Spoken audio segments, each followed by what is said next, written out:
Drama শুরু হয় 2010 সালের সিন দেখিয়ে। আর আমাদের গোজান নামের এই ছেলেটিকে দেখানো হয় যে তার প্রজেক্টের জন্য সূর্যাস্তের ফটোগ্রাফি করছিল। ঠিক তখনই তার ক্যামেরার উপর একটি কাক এসে বসে, আর যেই মাত্র সে তার কাছে যায় তখনই কাকটি উড়ে যায়। সেই মুহূর্তে গোজান তার ছবি তুলে নেয়। এরপর গোজান সেখান থেকে বের হওয়ার জন্য তার গাড়িতে গিয়ে বসে। তখনই তার নজর পড়ে একটি গাড়ির উপর, যেখানে একটি ছোট্ট মেয়ে রাস্তার পাশে বসে থাকে, যে একটি ছোট প্রাণীকে রাস্তা থেকে সরিয়ে দিচ্ছিল। যখনই সেই প্রাণীটি পাতার আড়ালে চলে যায় তখন সেই মেয়েটি আবার তার গাড়িতে গিয়ে বসে। গোজান এটা দেখে বেশ ভালো ফিল করে, আর সেই মেয়েটিকে সে হাই বলে। এই ছোট্ট মেয়েটির নাম শাওনিং, যে তার বাবা মার সাথে তার দাদুর বাড়িতে যাচ্ছিল। ঠিক তখন একটি ট্রাক তাদের গাড়িকে ধাক্কা দেয়। সেই মুহূর্তে গোজানও সেখানে চলে আসে, আর তাদের সাহায্য করার জন্য সেই গাড়িটির কাছে যায়। সে গাড়িটির দরজা খোলার চেষ্টা করে, কিন্তু দরজাটির লক থাকায় সে সেটা খুলতে পারছিল না। এরপর সে সেই ট্রাক চালকের কাছে সাহায্য চায়, কিন্তু ওই ট্রাক চালক সাহায্য করার পরিবর্তে সে গাড়িটিকে আরো সজোরে ধাক্কা দেয়, যার ফলে গাড়িটি নিচের খাদে পড়ে যায়। আর এই কারণে গোজানো গাড়িটির সাথে নিচে পড়ে যায়, আর সেই ট্রাকটি সেখান থেকে দ্রুত চলে যায়। পরদিন সকালে যখন গোজানের ঘুম ভাঙে তখন সে সেই বাচ্চা মেয়েটিকে গাড়ির ভেতরে কাঁদতে দেখে। সে খুব খারাপভাবে সেখানে ফেসে গিয়েছিল। তখন সে তাকে ভাইয়া বলে ডাক দেয় আর বলে, ভাইয়া প্লিজ আমাকে সাহায্য করুন। কিন্তু গোজান তখন কিছুই করতে পারছিল না, কারণ তার বুকের কাছে একটি কাঠ ঢুকে গিয়েছিল। সে শুধু মেয়েটির হাত ধরে আর বলে, ভয় পেও না, আমি আছি তো। ধীরে ধীরে সেখানে গোজানের চোখ বন্ধ হয়ে যায়। এরপর রেস্কিউ টিম সেখানে পৌঁছায়। তারপর 10 বছর পর আমরা শাওনিংকে দেখি, যে এখন বড় হয়ে গেছে আর একটি বেকারিতে কাজ করে। কিন্তু কোনো সমস্যার কারণে বেকারির মালিক তার বেকারিটি বন্ধ করে দেয়, যার কারণে শাওনিং এর মন খারাপ ছিল। এর পরের সিনে গোজানকে দেখানো হয় যে টোস্ট নেওয়ার জন্য তার বেকারিতে এসেছে। শাওনিং তাকে জানায় যে আজ বেকারির শেষ দিন, তাই সমস্ত জিনিস একদম ফ্রিতে দিয়ে দেওয়া হচ্ছে।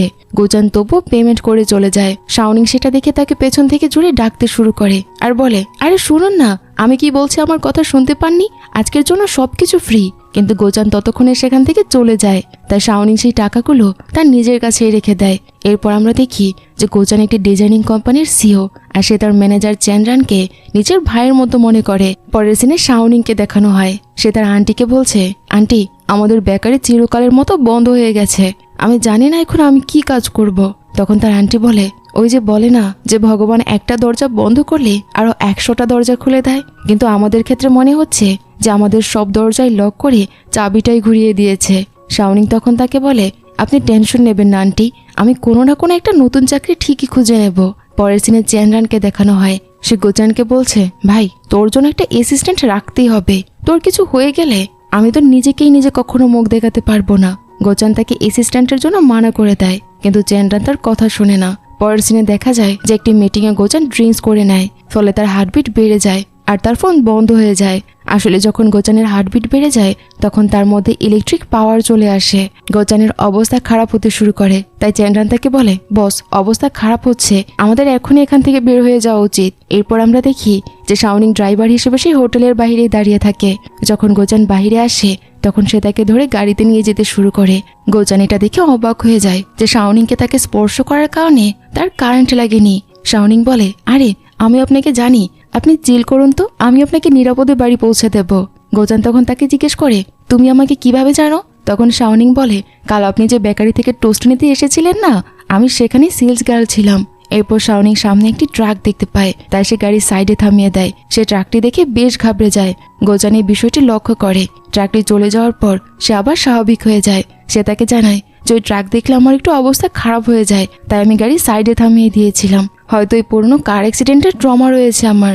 গোজান তাকে জিজ্ঞেস করে, কেমন কার অ্যাক্সিডেন্ট? কিন্তু শাওনিং তাকে আর কিছুই বলে না। এরপর আমরা গোজানকে বাড়িতে দেখি, সে একটি ডিভাইসের সাহায্যে নিজেকে চার্জ করছিল।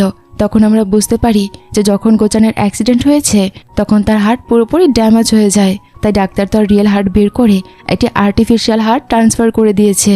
সাথে ডাক্তার তাকে পরামর্শ দিয়েছিল যে দেখো ভাই, হার্টবিট বাড়লে কিন্তু তোমার খুব ব্যথা হবে, তাই এক্সারসাইজ, ড্রিঙ্ক আর এই ভালোবাসার চক্র থেকে তোমাকে সারা জীবন দূরেই থাকতে হবে, নইলে কিন্তু তোমার হার্ট অচল হয়ে যাবে। তাই সে তার হার্টবিট চেক করার জন্য একটি স্মার্ট ওয়াচ পরে থাকে।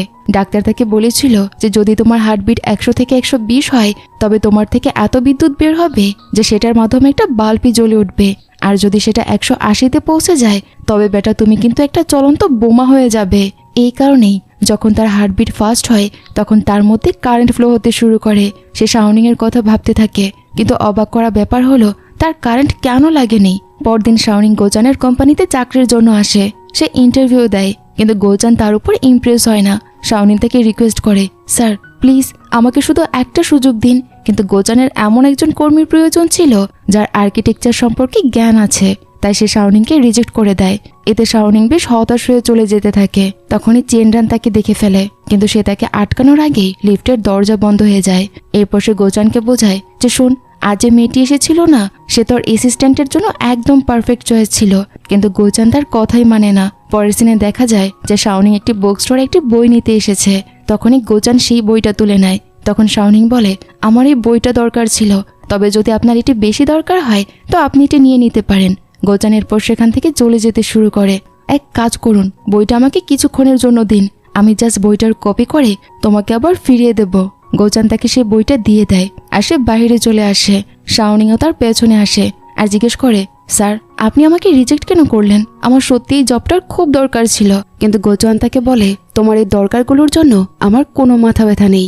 যদি ডিজাইনারই হতে হয় তো গিয়ে নিজের পড়ার উপর ফোকাস করো। তারপর সে তার হাত ধরে তাকে রোড ক্রস করায় আর বলে, নিজের বাড়িতে পৌঁছানোর অনেক রাস্তা থাকে স্যার, কিন্তু আমার বাড়িতে পৌঁছানোর জন্য আমার আপনাকে দরকার। পরের সিনে দেখা যায় যে গোচওয়ানের কাছে তার ডক্টরের কল আসে। সে তাকে বলে যে রুটিন চেক আপের টাইম হয়ে গেছে, তুমি তাড়াতাড়ি হসপিটালে চলে এসো। তখন গোচওয়ান তাকে বলে, আমার কাছে এই বোরিং কাজগুলোর জন্য একদমই টাইম নেই, আমাকে আমার সব ফোকাস অ্যাওয়ার্ড জেতার উপর লাগাতে হবে। তখন ডক্টর তাকে বলে, মানে তোমার জানের চেয়ে বেশি জরুরি তোমার জন্য এই অ্যাওয়ার্ডগুলো, তাই তো? তখন সে বলে যে হ্যাঁ একদমই তাই। তখন আমাদের একটি ফ্ল্যাশব্যাক দেখানো হয়, যখন তার অ্যাক্সিডেন্ট হয়েছিল তখন তার প্যারেন্টস টাকার পরোয়া না করেই তার হার্ট ট্রান্সপ্লান্ট করিয়েছিল। কিন্তু গোচওয়ান নিজের এই লাইফে একদমই খুশি ছিল না। পরের সিনে দেখা যায় যে শাওনিং জবের জন্য ফার্স্ট ডে গোচওয়ানের অফিসে আসে। আসলে গোচওয়ান তার কথাগুলো ভেবে তাকে রাতে জব অফার করেছে। শাওনিংকে গোচওয়ান দেখিয়ে বলে, শোনো তুমি আমার অ্যাসিস্ট্যান্ট অবশ্যই, কিন্তু আমার পার্সোনাল ম্যাটার থেকে একদম দূরে থাকবে। তারপর শাওনিং গোচওয়ানের সাথে মিটিংয়ে যায়। সেখানে গোচওয়ান প্রেজেন্টেশন দেয় আর তার আইডিয়া ক্লায়েন্টদের পছন্দ হয়। মিটিংয়ের পর যখন সে তাকে বাড়ি ড্রপ করে তখন সে তাকে থ্যাঙ্কস বলে। সে তাকে বলে যে আপনার কারণে আমার ড্রিম জবটি মিলে গেছে। তারপর বাড়ি যেতে যেতে সে গোচওয়ানকে একটা নোটে কিছু লিখে দেয়। ঘরের ভেতরে এসে যখন গোচওয়ান সেই নোটটা দেখে তাতে শাওনিং একটা ফ্লাওয়ার ড্র করেছিল। তখন গোচওয়ানের ঘরে একটা বক্সে সেই ছোট প্রাণীটিকে দেখা যায়, যে প্রাণীটিকে ড্রামার শুরুতে শাওনিং বাঁচিয়েছিল। সেটা সে খুব যত্ন করে সেখানে রেখে দিয়েছে। গোচওয়ান তারপর নিজেকে সেই মেশিন দিয়ে চার্জ করতে থাকে। পরদিন শাওনিং গোচওয়ানকে পিক করতে আসে। সে তার জন্য ব্রেকফাস্টও নিয়ে এসেছে। এছাড়াও দেখা যায় সোমান নামে তার আরেক কলিগ তার জন্য ব্রেকফাস্ট পাঠিয়েছে। অফিসে সোমান দেখে যে গোচওয়ান তার ব্রেকফাস্ট করার বদলে শাওনিং এর বানানো ব্রেকফাস্ট করছে। তারপর সে গোচওয়ানকে একটা ডিজাইন এক্সিবিশনের ব্যাপারে বলে আর জিজ্ঞেস করে, আপনি কি আমার সাথে সেই এক্সিবিশনে যাবেন? কিন্তু সে বলে যে না, আমি শাওনিংকে নিয়ে যাচ্ছি, তার এখনো অনেক কিছু শেখার আছে। তারপর সুমন শাওনিংকে বলে, তোমাকে এক্সিবিশনে মিটিং অ্যাটেন্ড করতে হবে। ঠিক তখনই শাওনিং এর কাছে হসপিটাল থেকে কল আসে, তার আন্টি হসপিটালাইজড হয়েছে, তাই তাকে সেখানে যেতে হয়। সে তার বোন শাওয়ানকেও এই ব্যাপারে জানিয়ে দেয়। পরের সিনে দেখা যায় যে গোচওয়ান সুমানকে শাওনিং এর ব্যাপারে জিজ্ঞেস করছে আর সুমান জানায় যে আমি তো তাকে বলেই দিয়েছিলাম, কিন্তু তারপর থেকে তাকে আমি আর দেখিনি, হয়তো সে ড্রেস চেঞ্জ করতে বাড়িতে গেছে। এদিকে শাওনিংকে ডক্টর জানায় যে তোমার আন্টির মাথায় গভীর চোট লেগেছে আর সে এখন কোমাতে চলে গেছে, আমাদের এখন খুব তাড়াতাড়ি এমআরআই করতে হবে। ঠিক তখনই শাওনিং এর কাছে গোচওয়ানের কল আসে। সে তাকে জিজ্ঞেস করে, তুমি এখন কোথায় আছো? শাওনিং তাকে জানায় যে আমি খুবই দুঃখিত, আমি আজ আপনার সাথে আসতে পারবো না, আমার এটা খুব জরুরি কাজ এসে গেছে। তখন গোচওয়ান বলে, এমন কি কাজ আছে যা তোমার ড্রিমের চেয়েও বেশি জরুরি? তখন শাওনিং বলে, স্যার এটা আমার পার্সোনাল ম্যাটার। তখনই শাওনিং এর কাছে এক নার্স আসে, যার আওয়াজ গোচওয়ান শুনে ফেলে। তখন সে বুঝে যায় যে শাওনিং হাসপাতালেই হয়তো আছে। তারপর গোচওয়ান আর সুমান দুজনেই হাসপাতালে যায় আর শাওনিং তাদেরকে সিচুয়েশনটা বলে দেয়। সে জানায় যে আমার আন্টির সার্জারি হওয়ার কথা আছে, তাই আমি এক্সিবিশনে আসতে পারবো না। গোচওয়ান তখন বলে যে টেনশন করো না, আমি হাসপাতালের বিল পে করে দেব। তখন শাওনিং জানায়, না না, ওটার কোনো দরকার নেই, আপনারা এখানে চলে এসেছেন এটাই আমার কাছে অনেক বড় ব্যাপার। কিন্তু গোচওয়ান জানায়, এটাকে কোম্পানির তরফ থেকে একটা লোন মনে করে নাও, যখন তোমার আন্টি ঠিক হয়ে যাবে তখন ধীরে ধীরে তোমার স্যালারি থেকে সেটা কেটে নেওয়া হবে। তারপর সেখানে শাওনিং এর ফ্রেন্ড সু এসে যায়। তখন শাওনিং তার সাথে গোচওয়ানের পরিচয় করিয়ে দেয়। পরের দিনে গোচওয়ানের ডাক্তার তাকে চেক করতে তার ঘরে আসে। গোচওয়ান তাকে জিজ্ঞেস করে, বলতো আমি কবে পুরোপুরি সুস্থ হয়ে যাব? তখন ডাক্তার জানায়, আরে বাহ, কাল পর্যন্ত মরার কথা বলছিলে আর আজ ঠিক হতে চাচ্ছ? মনে হচ্ছে জীবনের প্রতি তোমার একটা টান চলে এসেছে। তখন সে তাকে জিজ্ঞেস করে, আমাকে সত্যি করে বলো তো, আজকাল কি তুমি নতুন কোনো মানুষের সাথে দেখা করছো? তখন গজওয়ান জানায় যে রোজই তো আমার নতুন নতুন মানুষের সাথে দেখা হয়, বিশেষ করে নিজের এমপ্লয়ীদের সাথে। তখন ডাক্তার বলে, পাকা কোনো নতুন মেয়ের এন্ট্রি হয়েছে হয়তো তোমার লাইফে, যে তোমার পুরো মাইন্ডসেটটাই বদলে দিচ্ছে। গজওয়ানের তার কথাগুলো খুবই মজার লাগে। তখন সে ডাক্তারকে বলে, আমার তো পুরোপুরি ডাউট আছে যে আপনার হয়তো এই ডিগ্রিটাই ফেক। তার এই কথা শুনে ডাক্তার তো প্রচন্ড রেগে যায়। পরের সিনে দেখা যায় যে গজান শাওনিং এর দেওয়া ফ্লাওয়ার ডিজাইনটি দেখে অনেক এক্সাইটেড হয়ে যায়। তারপর সে এক্সারসাইজ করতে শুরু করে, আর এতে তার হার্টবিট অনেক বেড়ে যায়। আর এই নোটিফিকেশন চ্যান্ড্রানের কাছেও পৌঁছে যায়, আর সে সাথে সাথেই তাকে কল করে। কিন্তু গজওয়ান তাকে বলে, তুই চিল কর তো, আমি একদমই ঠিক আছি, আমি শুধু একটু এক্সারসাইজ করছি। পরের সিনে চ্যান্ড্রানকে দেখানো হয় সে তার বাবার সাথে দেখা করতে যায়। তাদের কথাবার্তা থেকে স্পষ্ট বোঝা যাচ্ছিল যে চ্যান্ড্রানের সাথে তার বাবার সম্পর্ক তেমন একটা ভালো নয়। তার বাবা সুকে অ্যাডপ্ট করেছে আর বর্তমানে তাদের বিজনেস সই হ্যান্ডেল করছে। আর এই বিষয়টা নিয়ে চ্যান্ড্রানের সাথে তার বাবার সম্পর্ক একদমই ভালো নয়। পরের সিনে শাওনিং আর গোচওয়ানকে দেখানো হয়। শাওনিং গোচওয়ানকে গাড়িতে করে নিয়ে যাওয়ার সময় গোচওয়ান তাকে জিজ্ঞেস করে, তুমি তোমার পড়াশোনা কেন ছেড়ে দিয়েছ? শাওনিং তাকে জানায় যে আমার দাদির বয়স হয়েছে আর আমার আন্টির শরীরও ঠিক থাকে না, সে সবসময় অসুস্থ থাকে, তাই আমার তাদের খেয়াল রাখার জন্য আমার পড়াশোনাটা ছাড়তে হয়েছে। তখন শাওনিং তাকে জিজ্ঞেস করে, আচ্ছা আপনার চেহারার এক্সপ্রেশন সবসময় একই রকম থাকে কেন, সেটা পরিবর্তন হয় না কেন? তখন গোচওয়ান তাকে জানায় যে এটাই তো আমার জীবনের সব থেকে বড় সমস্যা, যে আমার এক্সপ্রেশন কখনোই চেঞ্জ হয় না। তখন শাওনিং তাকে জানায় যে এতে সমস্যা কি, এটা তো কোনো সমস্যাই না, কিন্তু আপনি ভেতর থেকে সত্যিই খুব ভালো মানুষ। পরের সিনে দেখা যায় যে শাওনিং গোচওয়ানের সাথে ফিশিং করতে গিয়েছে। শাওনিং তখন তার ছোটবেলার কথা তার কাছে বলতে শুরু করে। তার এই কথা শুনে গোচওয়ান তাকে বলে, এবার একটু চুপ করো তো, তোমার এই বকবকানি শুনে মাছেরও ভয় পেয়ে সেখান থেকে চলে যাবে। শাওনিং তাকে বলে, আমি যদি চুপ হয়ে যাই না তাহলে এই জায়গাটা একদম কবরস্থানের মতো মনে হবে। তখন গোচওয়ান বলে, তাদের সমস্যা কি, আসল ডিজাইনার সবসময় চুপচাপ তার নিজের কাজ করে যায়। তখনই গোচওয়ানের বড়শিতে একটা মাছ আটকে যায়, যা শাওনিং ধরে ফেলে, কিন্তু সেটা তার হাত থেকে পড়ে যায়। তারপর দুজনে সেই মাছটাকে ধরতে শুরু করে, ফলে দুজনের হ্যান্ড টাচ হয়ে যায়, যাতে গোচওয়ানের হার্টবিট আরো অনেক তেজে বেড়ে যায়। তখন সে ফিশটাকে গাড়িতে রেখে বলে, এটা তোমার, এর স্যুপ বানিয়ে তোমার আন্টিকে খাওয়াবে, এটা তার হেলথের জন্য খুব ভালো হবে। আর হ্যাঁ, এটাকে নিজের ওভারটাইমের পেমেন্ট বুঝে নিও। তার এই কথা শুনে শাওনিং তো একেবারে শক হয়ে যায়। সে ভাবতে থাকে যে আমার আন্টির তো মাছ একদমই পছন্দ নয়। সে তাকে জানায় যে আমার ওভারটাইমের জন্য এসবের প্রয়োজন নেই, আমার ওভারটাইমের জন্য আমার টাকাই প্রয়োজন। কিন্তু গজওয়ান তাকে বলে, চুপচাপ এই মাছটা ঘরে নিয়ে যাও, আর শোনো, কাল আমাকে পিক করতে আসার কোনো দরকার নেই। পরদিন চ্যান্ড্রানকে দেখানো হয় সে গজওয়ানকে কোম্পানির জন্য পিক করতে আসে। তখনই সেখানে সুও চলে আসে। সে আসলে শাওনিংকে ড্রপ করতে এসেছিল। চ্যান্ড্রান সুকে দেখে গজওয়ানকে বলে, দেখো, এটা আমার বাবার সবচেয়ে পছন্দের ছেলে। সু তখন জানায় যে আমি তো বাস শাওনিংকে ড্রপ করতে এসেছিলাম। তার এই কথা শুনে চ্যান্ড্রান বলে, ভাই, আমাদের কোম্পানির একটা রুলস আছে যে এখানে এমপ্লয়ীদেরকেও ড্রপ করতে আসতে পারে না। তখন শাওনিং বলে, আমি তো আজ পর্যন্ত এমন কোনো রুল শুনিনি। তখন চ্যান্ড্রান তাকে বলে, কেন, তোমাকে ডিরেক্টর এই ব্যাপারে বলেনি?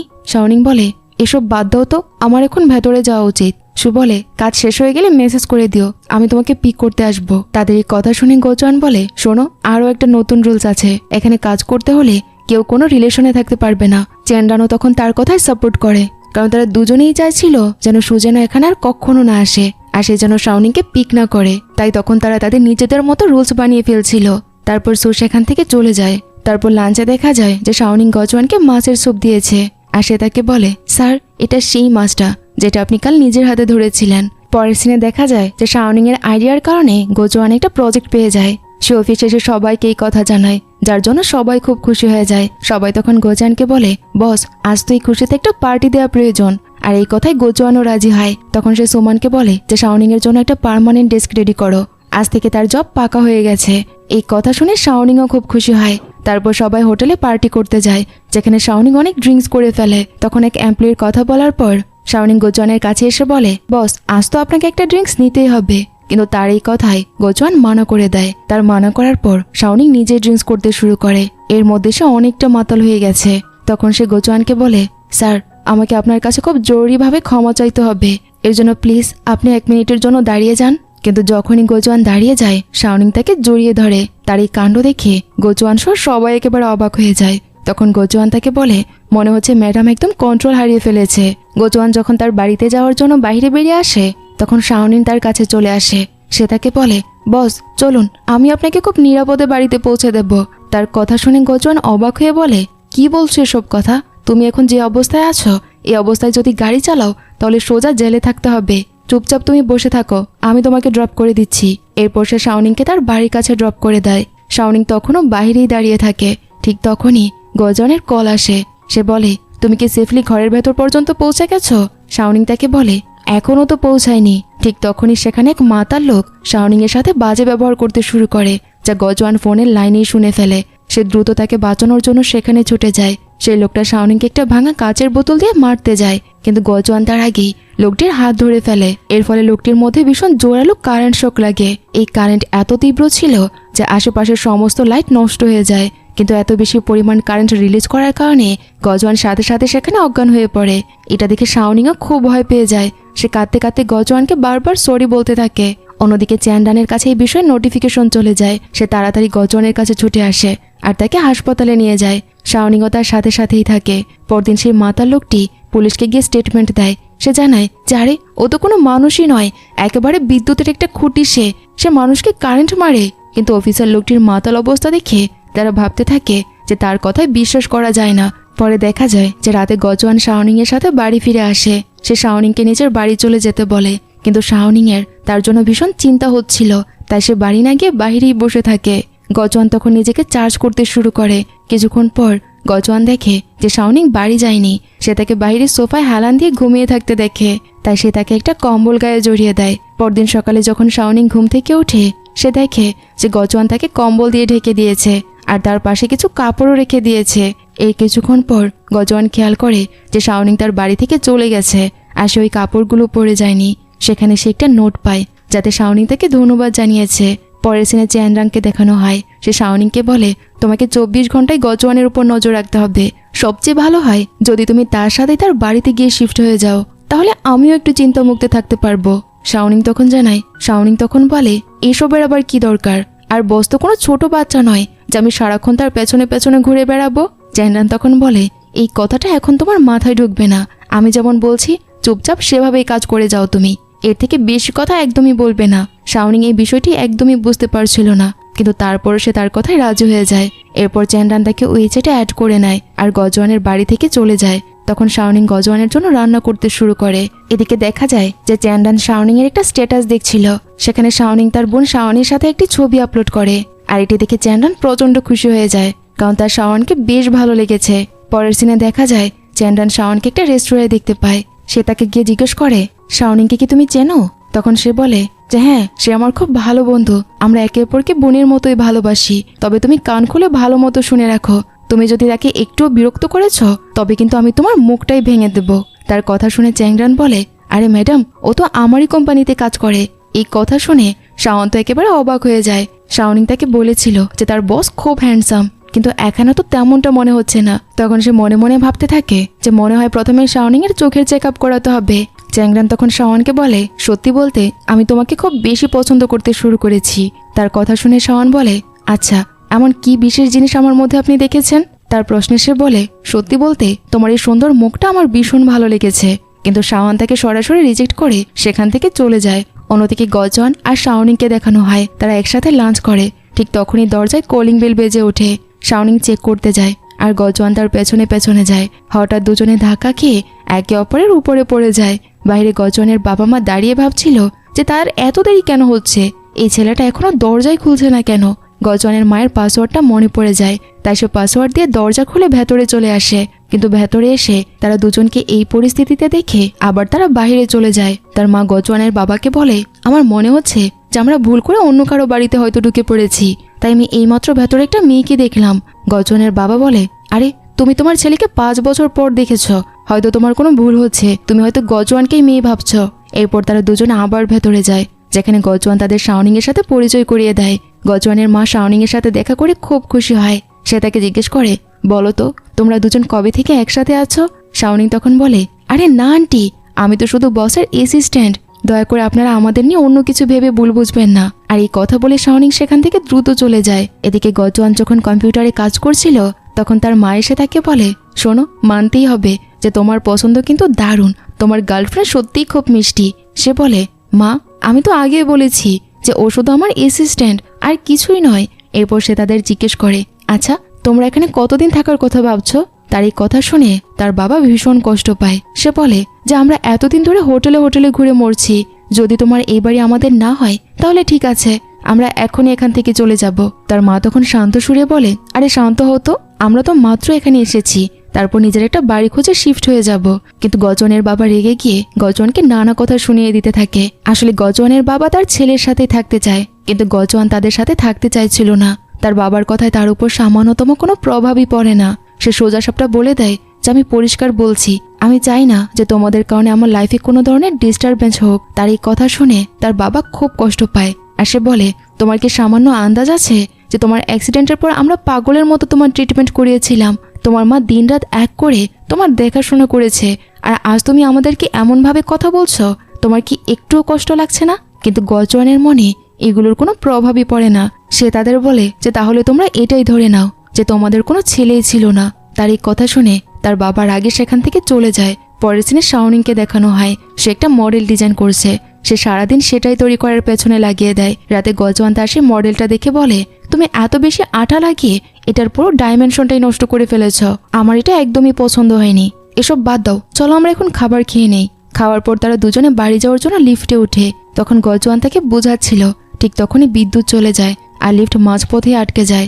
শাওনিং মনে মনে ভাবতে থাকে, আমার ভাগ্যটা এত খারাপ কেন? আমি যেখানেই যাই আমার ব্যাকল্যাক আমার পিছু ছাড়ে না। তখন গজওয়ান বলে, তুমি যদি সবসময় এমন নেগেটিভ ভাবতেই থাকো তবে তোমার সাথে লাইফে সবসময় এমনটাই হতে থাকবে। এরপর একজন লোক তাদের সাহায্য করার জন্য এগিয়ে আসে। শাওনিং লিফট থেকে বাইরে বেরিয়ে গজওয়ানকে বাইরে নিয়ে আসার জন্য হাত বাড়ায়। ঠিক সেই মুহূর্তেই গজওয়ানের অতীতে ঘটে যাওয়া কিছু ঘটনা চোখের সামনে ভেসে ওঠে। তার মনে হয় সে হয়তো অতীতে ওই মেয়েটির সাথে কোথাও দেখা করেছিল। এরপর শাওনিং তাকে নিরাপদে বাড়ি পৌঁছে দেয়। পরের সিনে দেখা যায় যে শাওয়ান শাওনিংকে চ্যান্ডন সম্পর্কে জিজ্ঞেস করছে। শাওনিং তাকে জানায়, যারে ও তো আমাদের কোম্পানির ইনভেস্টর। শাওয়ান বলে, লোকটাকে আমার একদমই ভালো লাগেনি, তুমি তার থেকে যত পারো দূরে থাকার চেষ্টা করবে। শাওনিং বলে, এমন করে বলো না, ও খুব সুইট আর সবসময় হাসি খুশি থাকা একটা মানুষ। পরের সিনে দেখা যায় যে শাওনিং গজওয়ানের বাড়িতে চলে আসে।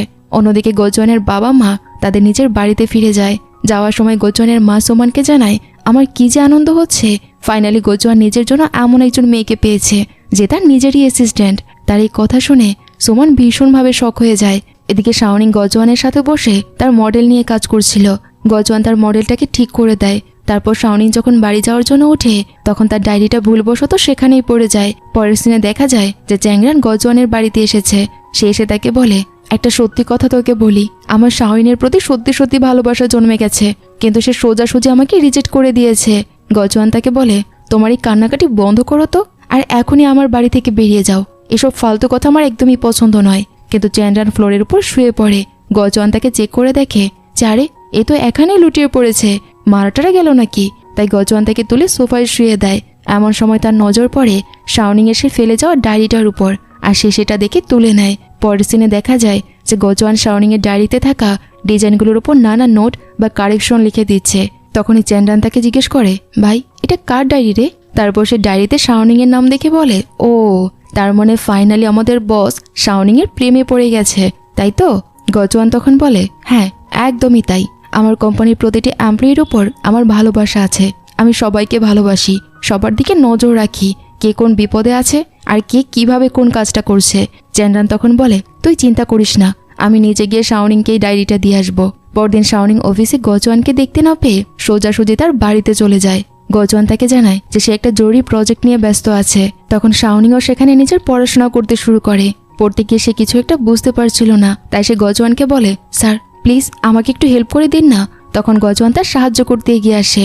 গজওয়ান তাকে বোঝাতে বোঝাতে সে তার খুব কাছাকাছি চলে আসে, যার ফলে গজওয়ানের হার্টবিট খুব জোরে বাড়তে শুরু করে।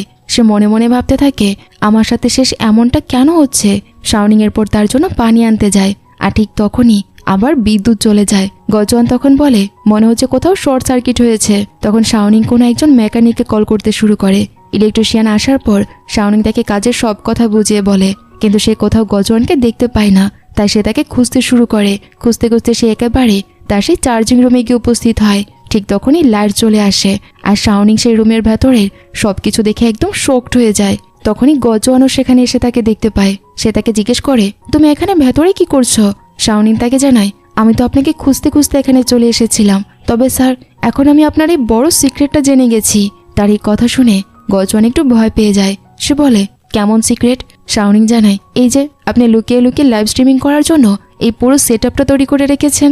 তার এই কথা শুনে গজওয়ান কিছুটা স্বস্তি পায় আর শাওনিংকে রুম থেকে বাইরে নিয়ে আসে। সে তাকে বলে, শোনো, আমার পারমিশন ছাড়া তুমি এই রুমে আর কখনো ঢুকবে না।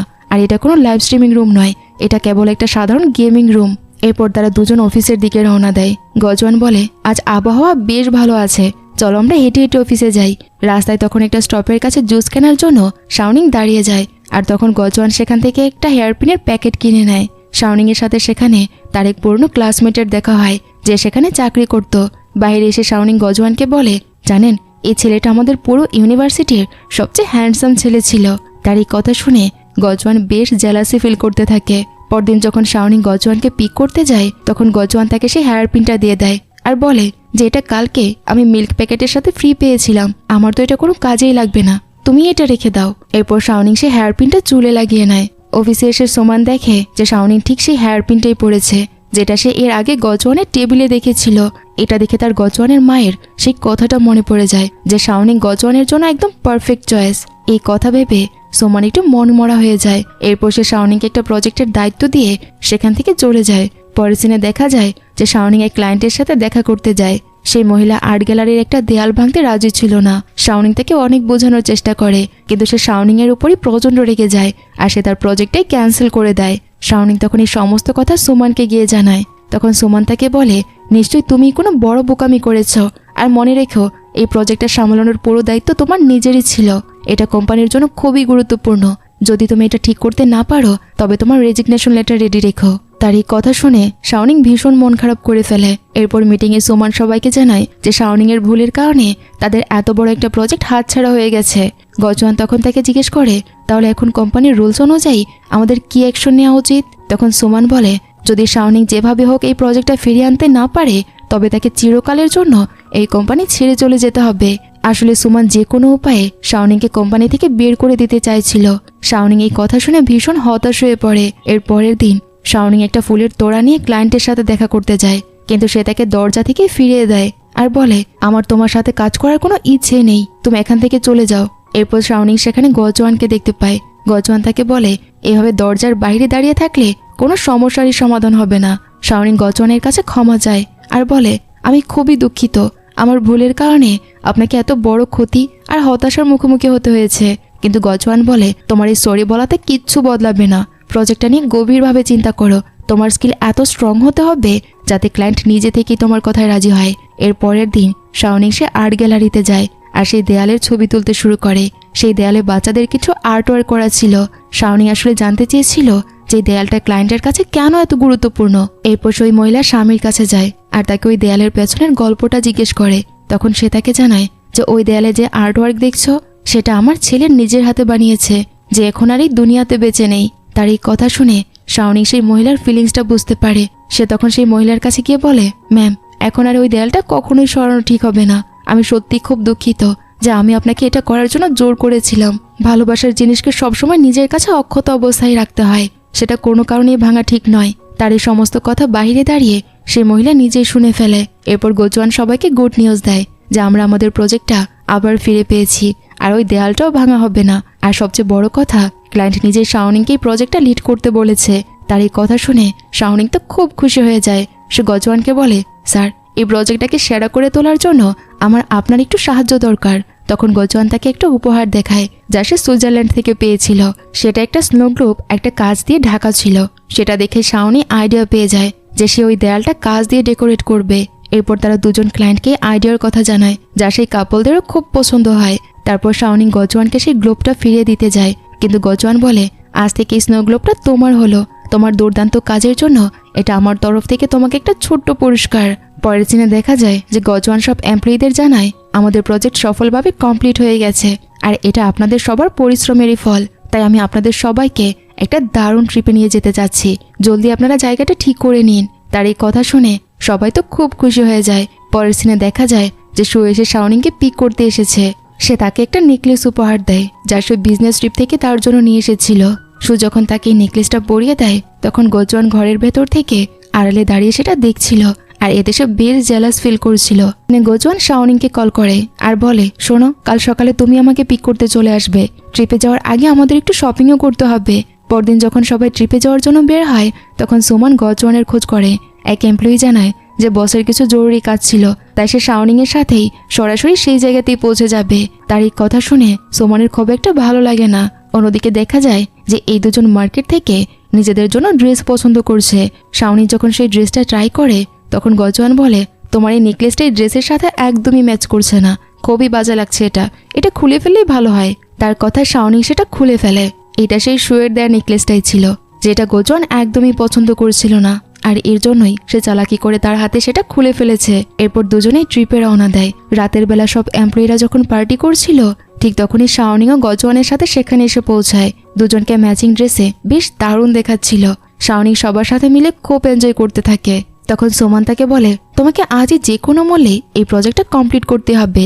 তাই শাওনিং ক্লান্তির অজুহাত দিয়ে টেন্টে চলে যায়।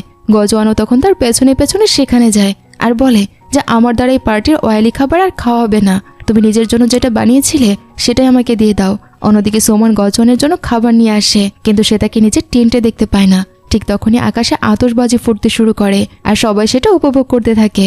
সুমন তখন শাওনিং এর টেন্টে দুটি মানুষের ছায়া দেখতে পায়, যার মাধ্যমে সে বুঝে যায় যে গোজওয়ান হয়তো সেখানেই আছে।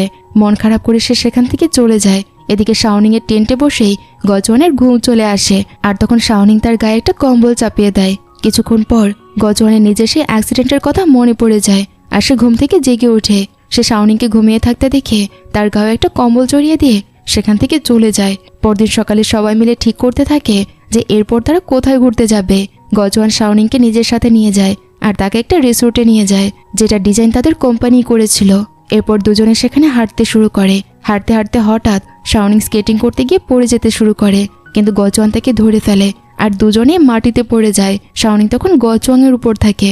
ধাক্কা খাওয়ার কারণে তারা পিছলিয়ে অনেকটা দূরে চলে যায়।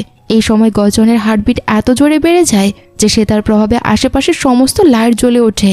এরপর দুজনে একটা দোকানে যায় যেখানে একটা টয় কিনলে অন্য একটা ফ্রি পাওয়া যাচ্ছিল। শাওনিং একটা গিরগিটি আকৃতির টয় পছন্দ করে আর গোজওয়ান একটা কাক আকৃতির টয় বেছে নেয়। ফেরার পথে শাওনিং খেয়াল করে যে টয়গুলোর ভেতরে ভয়েস রেকর্ডার রয়েছে, তাই সে সেটা নিজের ভয়েস রেকর্ড করতে শুরু করে। অন্যদিকে গোজওয়ানও তার গিরগিটি টয়টার ভেতরে নিজের ভয়েস রেকর্ড করে। সে বলে যে আমি মন থেকে চাই তোমার মনের প্রতিটি ইচ্ছে যেন পূরণ হয়। এরপর সবাই ট্রিপ শেষ করে ফিরে আসে।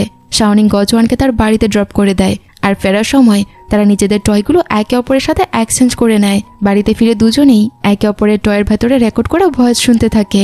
পরদিন সকালে গোজওয়ান যখন অফিসে এসে শাওনিংকে খুঁজতে থাকে তখন সুমন তাকে জানায় যে সে সুয়ের সাথে বাইরে কোথাও গেছে। এদিকে দেখা যায় যে শাওনিং আর সু একটা রেস্তোরাঁয় আছে। এমন সময় গোজওয়ান শাওনিংকে একটা মেসেজ পাঠায়। সেখানে সে লিখেছে যে শোনো, আজ থেকে আমার পারমিশন ছাড়া তুমি কোথাও যেতে পারবে না। তার এই মেসেজ পড়ে শাওনিং ভাবতে থাকে যে বস তার উপর হয়তো রেগে আছে, তাই সে তাড়াতাড়ি সেখান থেকে চলে যায়। পরে দেখা যায় যে গোজওয়ান শাওনিংকে সে আর্ট গ্যালারিতে নিয়ে যায় যেখানে এখন কনস্ট্রাকশনের কাজ চলছে। গোজওয়ান তাকে বলে, তাহলে ফাইনালি এটা তোমার প্রথম প্রজেক্ট, কেমন ফিল হচ্ছে তোমার? তখন শাওনিং বলে, সত্যি বলতে আমার এমন মনে হচ্ছে যেন আমি খুব অদ্ভুত কিছু একটা করে ফেলেছি। পরের সিনে দেখা যায় যে গোজওয়ান সুমনের সাথে একটা প্রজেক্ট দেখতে আসে। সে সেখানে লেকের দ্বারে শাওনিংকে দেখতে পায়। সে তার কাছে গিয়ে জিজ্ঞেস করে, তুমি এত ইম্পর্টেন্ট মিটিং কেন অ্যাটেন্ড করোনি? তখন সে বলে, কোনো ব্যাপার না, সুমন আমাকে সমস্ত ডিটেলস ব্রিফ করে দেবে। এরপর তার আবার হোটেলে ফিরে আসে। ব্যালকনিতে দাঁড়িয়ে শাওনিং গোজওয়ানকে বলে, একবার ভেবে দেখুন তো, আমরা যদি পুলে গোসল করতে করতে আকাশের এই তারাগুলো দেখি কতই না রিল্যাক্স লাগবে। গোজওয়ান আকাশের দিকে তাকায়, কিন্তু তার চোখে কোনো তারাই পড়ছিল না। এরপর শাওনিং স্নান করার জন্য পুলে যায় আর সেখানে তার দেখা হয় বিন নামের এক মেয়ের সাথে। বিন তাকে পরিচয় দিয়ে বলে, হাই, আমি একজন প্রফেশনাল ফটোগ্রাফার। তখন শাওনিং তাকে জানায়, আমি একটা আর্কিটেকচার ফার্মে অ্যাসিস্ট্যান্টের কাজ করি, তবে সাথে সাথে আর্কিটেকচারও শিখছি। আমার বস তো দারুণ একজন ডিজাইনার, সে প্রচুর অ্যাওয়ার্ড জিতেছে। বিন তখন বলে, আরে বাহ, তুমি কি তোমার ওই হ্যান্ডসাম বসকে পছন্দ করো নাকি? শাওনিং বলে, আরে না না, আমি তো শুধু তাকে আমার আইডল মনে করি, আমার মনে তার জন্য এমন কোনো ফিলিংস নেই। পরের দিনে বিন শাওনিংকে একটা ছবি পাঠায়। শাওনিং তখন তাকে কল করে বলে, ওয়াও, আপনি আমার জন্য এত সুন্দর একটা ছবি তুলেছেন, আমি আপনাকে কিভাবে ধন্যবাদ জানাবো? তখন বিন বলে, যদি সত্যি ধন্যবাদ জানাতে চাও তবে আমার আপকামিং ফটোগ্রাফি এক্সিবিশনে আমাকে একটু হেল্প করে দিও। শাওনিং বলে, আমি তো সামান্য একজন অ্যাসিস্ট্যান্ট, তবে আমি তোমাকে আমাদের কোম্পানির এক প্রফেশনাল ডিজাইনারের সাথে পরিচয় করিয়ে দিতে পারি। ভিন তার কথায় রাজি হয়ে যায়। এরপর শাওনিং গজওয়ানকে এই বিষয়ে জানায়। তখন গজওয়ান তাকে বলে যে সে যেন এই ব্যাপারটা সুমনকে জানিয়ে দেয়, কারণ সুমন এটা হ্যান্ডেল করে নেবে।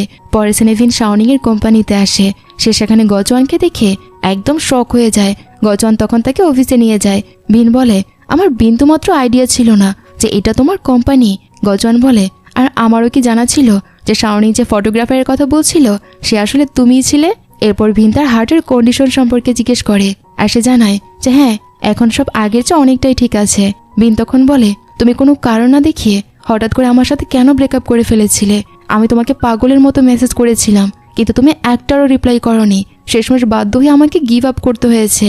গজওয়ান বলে, সত্যি বলতে ওটাই আমার জীবনের সেরা ডিসিশন ছিল। ঠিক তখনই সুমন সেখানে আসে আর লুকিয়ে তাদের এই কথাবার্তা শুনতে শুরু করে। ভিন তখন বলে, দেখো, যদি আমার সাথে কাজ করতে তোমার আনকমফোর্টেবল ফিল হয় তবে আমি অন্য কাউকে হায়ার করে নেব। কিন্তু গজওয়ান বলে, সেটার কোনো দরকার নেই। সুমন সবকিছু খুব ভালোভাবে হ্যান্ডেল করে নেবে। এরপর ভিন শাওনিং এর সাথে দেখা করে আর তাকে বলে যে মানতে হবে, তোমার চয়েস কিন্তু বেশ ভালো। এর কিছুক্ষণ পর সুমন শাওনিংকে ফোন করে জানায় যে তুমি জানো যে ভিন আর কেউ নয়, সে আসলে তোমার বসের এক্স গার্লফ্রেন্ড। এই কথা শোনার পর শাওনিং এর মন বেশ খারাপ হয়ে যায়। পরের সিনে দেখা যায় যে কোম্পানিতে এক এমপ্লয়ির বার্থডে সেলিব্রেট করা হচ্ছে। গজওয়ান পার্টি অ্যারেঞ্জ করেছে। সেখানে সবাই ট্রুথ অ্যান্ড ডেয়ার খেলে। শাওনিংকে জিজ্ঞেস করা হয়, চলো সত্যি সত্যি করে বলো যে তোমার ফার্স্ট ক্রাশ কে ছিল? তখন সে বলে, হ্যাঁ, একটা মানুষ তো আছে, তবে আমার লাভ স্টোরি শুরু হওয়ার আগেই খুব খারাপভাবে সেটা শেষ হয়ে গেছে। এরপর এক এমপ্লয়ি কেক কাট করে আর সবাই তাকে উইশ করে। ঠিক তখনই শাওনিং এর মাথায় সেই অ্যাক্সিডেন্টের সিনটা ভেসে ওঠে। তাই সে সেখান থেকে বেরিয়ে যায়। গজওয়ান তার পেছনে যেতে থাকে, কিন্তু সুমন শাওনিং এর কাছে গিয়ে বলে, তুমি কি ভিনের কারণে এত আপসেট হয়েছ? তখন সে বলে, একেবারেই না, ভিন খুব ভালো একজন মেয়ে, আমার সাথে তার কোনো শত্রুতা নেই। আর আমার খুব ভালো করেই জানা আছে যে আমার জন্য কোনটা ঠিক আর কোনটা ভুল। সুমন বলে, আমার সাজেশন এটাই যে তুমি নিজের কাজের উপর ফোকাস করো, শুধু শুধু গজওয়ানের পেছনে টাইম নষ্ট করার কোনো মানেই হয় না। তখন শাওনিং বলে, আমার বিষ তো জাদুর মতো, জানি না রিয়েল লাইফে কোনো কিছু পুরো হবে কিনা। পরের সিনে দেখা যায় যখন শাওনিং গজওয়ানকে পিক করতে আসে তখন সে তাকে জানায় যে আজ আমরা দুজন একটা স্পেশাল মানুষের সাথে দেখা করতে যাচ্ছি, আর সে আর কেউ নয়, আমার নিজের টিচার। এরপর তারা দুজন বিমানবন্দরে ফ্লাইটের জন্য অপেক্ষা করতে থাকে। গজওয়ান তাকে জিজ্ঞেস করে, এত মনোযোগ দিয়ে তুমি কি চিন্তা করছো? তখন সে বলে, আমি শুধু এটাই ভাবছি যে আপনি আমাকে নিজের সাথে কেন এত দূরে নিয়ে যাচ্ছেন? আমার তো এই ধরনের প্রজেক্টের বিন্দুমাত্র এক্সপিরিয়েন্স নেই। গজওয়ান বলে, আমি তোমাকে যতটা জানি যে তুমি ভীষণ ট্যালেন্ট আর স্মার্ট। এরপর তারা দুজন সেখানে গিয়ে পৌঁছায়। এই টিচারের নাম ওয়াং। গজওয়ান তাকে দেখে খুব খুশি হয়। এরপর সে তাদের ভেতরে নিয়ে যায়, যেখানে শাওনিং ওয়াং এর স্টুডেন্টদের কিছু ছবি দেখতে পায়। শাওনিং একটা ছবি তুলে ধরে যাতে দেখা যায় ওয়াং এর সাথে এক ব্যক্তি একটা ছোট বাচ্চাকে কোলে তুলে আছে। শাওনিং বলে, আরে এই তো আমার বাবা, আর এই ছোট বাচ্চাটা আমি, যাকে উনি কোলে তুলে নিয়েছেন। ওয়াং বলে, আরে বাহ, এ তো আমার সবচেয়ে ব্রিলিয়ান্ট স্টুডেন্ট ছিল, যে গ্র্যাজুয়েশনের পরেও প্রায় আমার সাথে দেখা করতে আসতো। এই ছবিটাও সেই সময়েরই। শাওনিং বলে, স্যার, আপনার সাথে দেখা হয়ে আমার যে কি পরিমাণ আনন্দ হচ্ছে আমি তা বলে বোঝাতে পারবো না। এরপর ওয়াং শাওনিংকে একটা নোটবুক দিয়ে বলে, এই ডায়েরিতে আমি আমার অনেক ডিজাইন তৈরি করে রেখেছি, আর সবচেয়ে বড় কথা হলো এতে তোমার বাবাও বেশ কিছু মাস্টারপিস ডিজাইন রয়েছে। ফিরে আসার সময় তারা দুজন আইসক্রিম খায়। গজওয়ান তাকে জিজ্ঞেস করে, তোমার আইসক্রিমের ফ্লেভারটা কি? শাওনিং তখন বলে, এটা ভ্যানিলা ফ্লেভার, আপনি কি একটু টেস্ট করতে চান? এরপর সে গজওয়ানকে টেস্ট করায়। গজওয়ান তার খাওয়া আইসক্রিম থেকে একটু খেয়ে নেয়। তারপর সে শাওনিংকে ভিন সম্পর্কে জানায়। সে বলে যে ভিন আর আমার ফ্রেন্ডশিপ গ্র্যাজুয়েশনের সময় থেকে শুরু হয়েছিল। তারপর আমি অ্যাব্রোডে চলে যাই, কিন্তু আমরা কন্ট্যাক্টে ছিলাম আর আমি প্রায় ছুটিতে কোরিয়া আসতাম। তারপর কোনো বিশেষ কারণে আমাদের ব্রেকআপ হয়ে যায়, আর আমি তার সাথে আর কখনো দেখা করিনি, যতক্ষণ না তোমার কারণে আমাদের আবার দেখা হয়েছিল। তবে এখন আমি সেই চ্যাপ্টার চিরকালের জন্য ফুল স্টপ লাগিয়ে দিয়েছি। তখন শাওনিং বলে, আরে ফুল স্টপ কেন, কমাও তো লাগাতে পারতেন, তাই না? তার এই কথা শুনে দুজনেই হাসতে থাকে। এরপর শাওনিং এর সেখানে একটা বিড়াল চোখে পড়ে, তাই সে বলে, স্যার প্লিজ এই মিষ্টি বিড়ালটাকে আপনি রেখে দিন না। তারপর গজওয়ান সেখান থেকে চলে যায়। পরের সিনে সুমনের একজন হেল্পারের প্রয়োজন হয়। তখন গজওয়ান শাওনিংকে বলে যে সে যেন গিয়ে এই প্রজেক্টে সুমনের একটু সাহায্য করে। শাওনিং সুমনের সাথে কাজ করতে একদমই ইচ্ছুক ছিল না, তবে সে গজওয়ানকে কিছু বলে না। রাতের বেলা যখন শাওনিং গজওয়ানকে ড্রপ করে দিতে যায় তখন সে তাকে বলে যে তার এই বিড়ালটা আজকাল একটু অদ্ভুত আচরণ করছে। তাই শাওনিং বিড়ালটাকে দেখতে ভেতরে যায়। শাওনিং বিড়ালটাকে দেখে বলে, আরে এ তো খেয়ে খেয়ে বেশ ওজন বাড়িয়ে ফেলেছে, সেজন্য একটু লেজি হয়ে গেছে, আর কিছুই না। এরপর গজওয়ান তাকে বিড়ালটার রুমটা দেখায়। ঠিক তখনই সুমন গজওয়ানকে ফোন করে বলে, বস জলদি করে আপনার মেলগুলো চেক করুন। গজওয়ান যখন মেল চেক করে তখন সে দেখতে পায় যে সে WI অ্যাওয়ার্ড জিতে নিয়েছে, যেটা তার সবচেয়ে বড় ড্রিম ছিল, কিন্তু গজওয়ানের মনে এই নিয়ে বিন্দুমাত্র খুশি দেখা যায় না। পরদিন অফিসের সবারই গজওয়ানের অ্যাওয়ার্ড জেতার কথা জেনে যায়। এতে সবাই খুব খুশি হয়। এরপর গজওয়ান কোম্পানিতে প্রবেশ করতেই সবাই তাকে কংগ্রেচুলেশন জানাতে শুরু করে, কিন্তু গজওয়ানের চেহারায় কোনো খুশির লেশমাত্র ছিল না। সে সব এমপ্লয়ীদের থ্যাঙ্ক জানিয়ে নিজের অফিসে চলে যায়। এর কিছুক্ষণ পর আমরা শাওনিং আর গজওয়ানকে লিফটে দেখি। গজওয়ান বলে, আজ তোমার আর ড্রাইভ করার দরকার নেই, আমি নিজেই ড্রাইভ করে বাড়ি চলে যাব। শাওনিং তখন বলে, এত বড় একটা অ্যাওয়ার্ড জেতার পরও আপনার কি একটুও খুশি লাগছে না? বাইরে বেরিয়ে শাওনিং গজওয়ানকে আরও বলে যে আমি জানি না আপনি ভেতর থেকে এত উদাস কেন হয়ে আছেন, তবে ফাইনালি আপনার সবচেয়ে বড় ড্রিমটা তো পূরণ হয়েছে, আপনার অন্তত কিছুটা খুশি হওয়া উচিত। গজওয়ান বলে, আমি লাইফের একমাত্র গোল ফুলফিল করে নিয়েছি, এখন আর আমার চাওয়ার মতো কিছুই নেই। তখন শাওনিং বলে, তাহলে আপনি আপনার লাইফের নতুন আর সুন্দর কোনো উদ্দেশ্য তৈরি করে নিতে পারেন, আর যদি এতে আমার কোনো সাহায্যের দরকার হয় আমি কিন্তু সবসময় আপনার পাশে আছি। এরপর গজওয়ান সেখান থেকে চলে যায়। পরদিন গজওয়ান অ্যাওয়ার্ড সেমিনারের জন্য সেজেগুজে আসে। শাওনিং এর তাকে বেশ হ্যান্ডসাম লাগে। এরপর তারা সেমিনারে চলে যায়, যেখানে সুমনও উপস্থিত ছিল। গজওয়ানকে যখন অ্যাওয়ার্ড দেওয়া হয় তখন তার মুখে এক ফুটও হাসি ছিল না। সে সবাইকে উদ্দেশ্য করে একটা স্পিচ দেয়। যখন তাকে তার ফিউচার প্ল্যান সম্পর্কে জিজ্ঞেস করা হয় তখন সে বলে, আপাতত আমার কোনো ফিউচার প্ল্যান নেই, তবে হ্যাঁ, আমি কোনো এক বিশেষ মানুষের পরামর্শের জন্য নিশ্চয়ই অপেক্ষা করছি। সে শাওনিংয়ের দিকে তাকিয়ে কথাটা বলে, আর এই বিষয়টি সুমনও লক্ষ্য করে ফেলে। পার্টির পর শাওনিং গজওয়ানের সাথেই থাকে। সে কিছুটা ভয় পেতে পেতেই গজওয়ানকে জিজ্ঞেস করে, স্যার, আপনার এই ভবিষ্যতের প্ল্যানগুলোতে কি আমারও ছোট্ট একটু জায়গা হতে পারে? আমি জানি আমি আপনার লেভেলের একেবারেই নই, তবে আমি কথা দিচ্ছি আমাদের এই ব্যবধান বা ফারাকটা মেটানোর জন্য আমি দিনরাত এক করে পরিশ্রম করব। তখন গজওয়ান বলে, আমার মনে হয় যে আপাতত তোমার শুধু নিজের কাজের উপর কনসেন্ট্রেট করা উচিত। আর তারপর সে তাকে বাড়ি চলে যেতে বলে। বাড়ি এসে শাওনিং সে গিরগিটি ডলটার ভেতরে গজওয়ানের রেকর্ড করা ভয়েস শুনতে পায়, যেখানে গজওয়ান বলছিল যে ভগবান সবসময় তোমার সব স্বপ্ন পূরণ করে দিক। অন্যদিকে গজওয়ানও কাকটয়টার ভেতরে শাওনিং এর গলা শুনে তাকে মিস করতে শুরু করে। সে নিজেকে নিজে বলে, এমনটা একদমই নয় যে শাওনিং, যে আমি তোমার কথা শুনতে চাই না, আসলে আমার ভেতরে আর কোনো সাহসী বাকি নেই। আমি এমন একজন খারাপ ভাগ্যের মানুষ যে কখনো কোনো নর্মাল আর হাসি খুশি লাইফ লিড করতেই পারবে না। পরদিন গজওয়ান অফিসে আসে না। চ্যান্ডান সবাইকে জানায় যে বস কিছুদিন অফিসে আসবে না। শাওনিং তখন মনে মনে ভাবতে থাকে, সবাইকে আমার জন্য ছুটিতে চলে গেছে। এরপর ভিন শাওনিংকে দেখা করার জন্য ডেকে পাঠায়। সে তাকে তার এক্সিবিশন ভেন্যুতে নিয়ে যায়। দুজনে যখন আলোচনা করছিল ঠিক তখনই ভিনের স্বামীর একটা কল আসে তার কাছে, আর তাকে তার হাজব্যান্ডের কাছে চলে যেতে হয়, কারণ তাদের গাড়িটা খারাপ হয়ে গিয়েছিল। ভিন যাওয়ার সময় তাকে বলে, আমি চাবিটা দরজার পাশে রেখে যাচ্ছি, তুমি যাওয়ার সময় দরজাটা ভালো করে লক করে দিও। রাত হওয়ার পর বাইরে বৃষ্টি শুরু হয়, তাই শাওনিংও সেখান থেকে চলে যাওয়ার জন্য প্রস্তুত হয়। কিন্তু সে যখন দরজা খোলার চেষ্টা করে সে দেখে যে দরজাটা লক হয়ে গেছে। সে তখন ভিনকে কল করার চেষ্টা করে, কিন্তু ভিনের ফোন বন্ধ পাওয়া যায়। তাই সে বাধ্য হয়ে গজওয়ানকে ফোন করে সমস্ত পরিস্থিতি জানিয়ে দেয়। সেতে ভীষণভাবে ভয় পেয়ে গিয়েছিল। গজওয়ান সেখানে দ্রুত পৌঁছে উপরে যাওয়ার চেষ্টা করে, কিন্তু উপরের তলার ওঠার সব পথ বন্ধ ছিল। তখন গজওয়ান লিফটের চেম্বার দিয়ে উপরে যাওয়ার সিদ্ধান্ত নেয়, আর চেম্বার পার করে উপরে পৌঁছে যায়। সে গিয়ে দেখে যে শাওনিং একটা কাচের দরজার পেছনে আটকা পড়ে আছে। তাই সে সেই দরজাটা ভেঙে ভেতরে প্রবেশ করে, কিন্তু এত বেশি কারেন্ট রিলিজ হওয়ার কারণে শাওনিং একটা তীব্র কারেন্ট শক খেয়ে যায়। এরপর শাওনিংকে হাসপাতালে দেখানো হয়। গজওয়ান তার পাশে বসে থাকে। চ্যান্ডান সেখানে তার জন্য একটা টেম্পোরারি চার্জার নিয়ে আসে। সে শাওনিংয়ের শারীরিক অবস্থার কথা জানতে চায়। গজওয়ান তখন বলে, এই সব কিছুর জন্য আমিই দায়ী, এটা আমারই ভুল ছিল। এরপর যখন শাওনিংয়ের জ্ঞান ফেরে সে দেখতে পায় যে গজওয়ান তার পাশে আছে। পরের সিনে গজওয়ান শাওনিংকে পিক করতে যায়। শাওনিং অবাক হয়ে জিজ্ঞেস করে, আরে আপনি আমাকে পিক করতে কেন চলে এসেছেন? তখন সে বলে, আমি তো স্রেফ একজন পেশেন্টের কেয়ার করছি। রাস্তায় ড্রিঙ্ক করার জন্য তার একটা স্টোরে দাঁড়ায়, আর শাওনিং পেমেন্ট করে। সেলস গার্ল তাকে খুচরা হিসাবে কিছু কয়েন ফেরত দেয়। এরপর তারা দুজনে যখন কোম্পানির দিকে এগোতে থাকে তখন শাওনিং গজওয়ানের সামনে কয়েনগুলো ধরে বলে, আমি এই কয়েন দিয়ে আপনার একটা হাসি কিনতে চাই। তখন গজওয়ান একটু হেসে ফেলে। এরপর শাওনিং আরেকটা কয়েন তুলে ধরে আর বলে, এই নিন আরেকটা কয়েন, আমাকে আগামীকালের জন্য আপনার হাসিটা অ্যাডভান্স কিনে রাখতে হবে। তখন গজওয়ান আবারও হেসে ফেলে। এরপর শাওনিং সব কয়েনগুলো একসঙ্গে তুলে ধরে আর বলে, আমি আপনার এই হাসিটা একেবারে লাইফ টাইমের জন্য পারচেস করতে চাই। এদিকে দেখা যায় যে অফিসে বিন শাওনিংকে একটা ক্যাফেতে ডেকে পাঠায়, আর সেদিনকার ওই ঘটনার জন্য তার কাছে ক্ষমা চায়। কিন্তু শাওনিং বলে, আরে না না, এতে আপনার আবার কি বলছিল, আপনি প্লিজ কোনো টেনশন করবেন না। বিন তখন তাকে একটা ফটো অ্যালবাম দিয়ে বলে, এতে গজওয়ানের তোলা কিছু ছবি আছে, এগুলো এখন তুমি তোমার নিজের কাছে রেখে দাও। আমি কিছুদিনের জন্য অস্ট্রেলিয়া যাচ্ছি, তুমি একটু গজওয়ানের খেয়াল রেখো।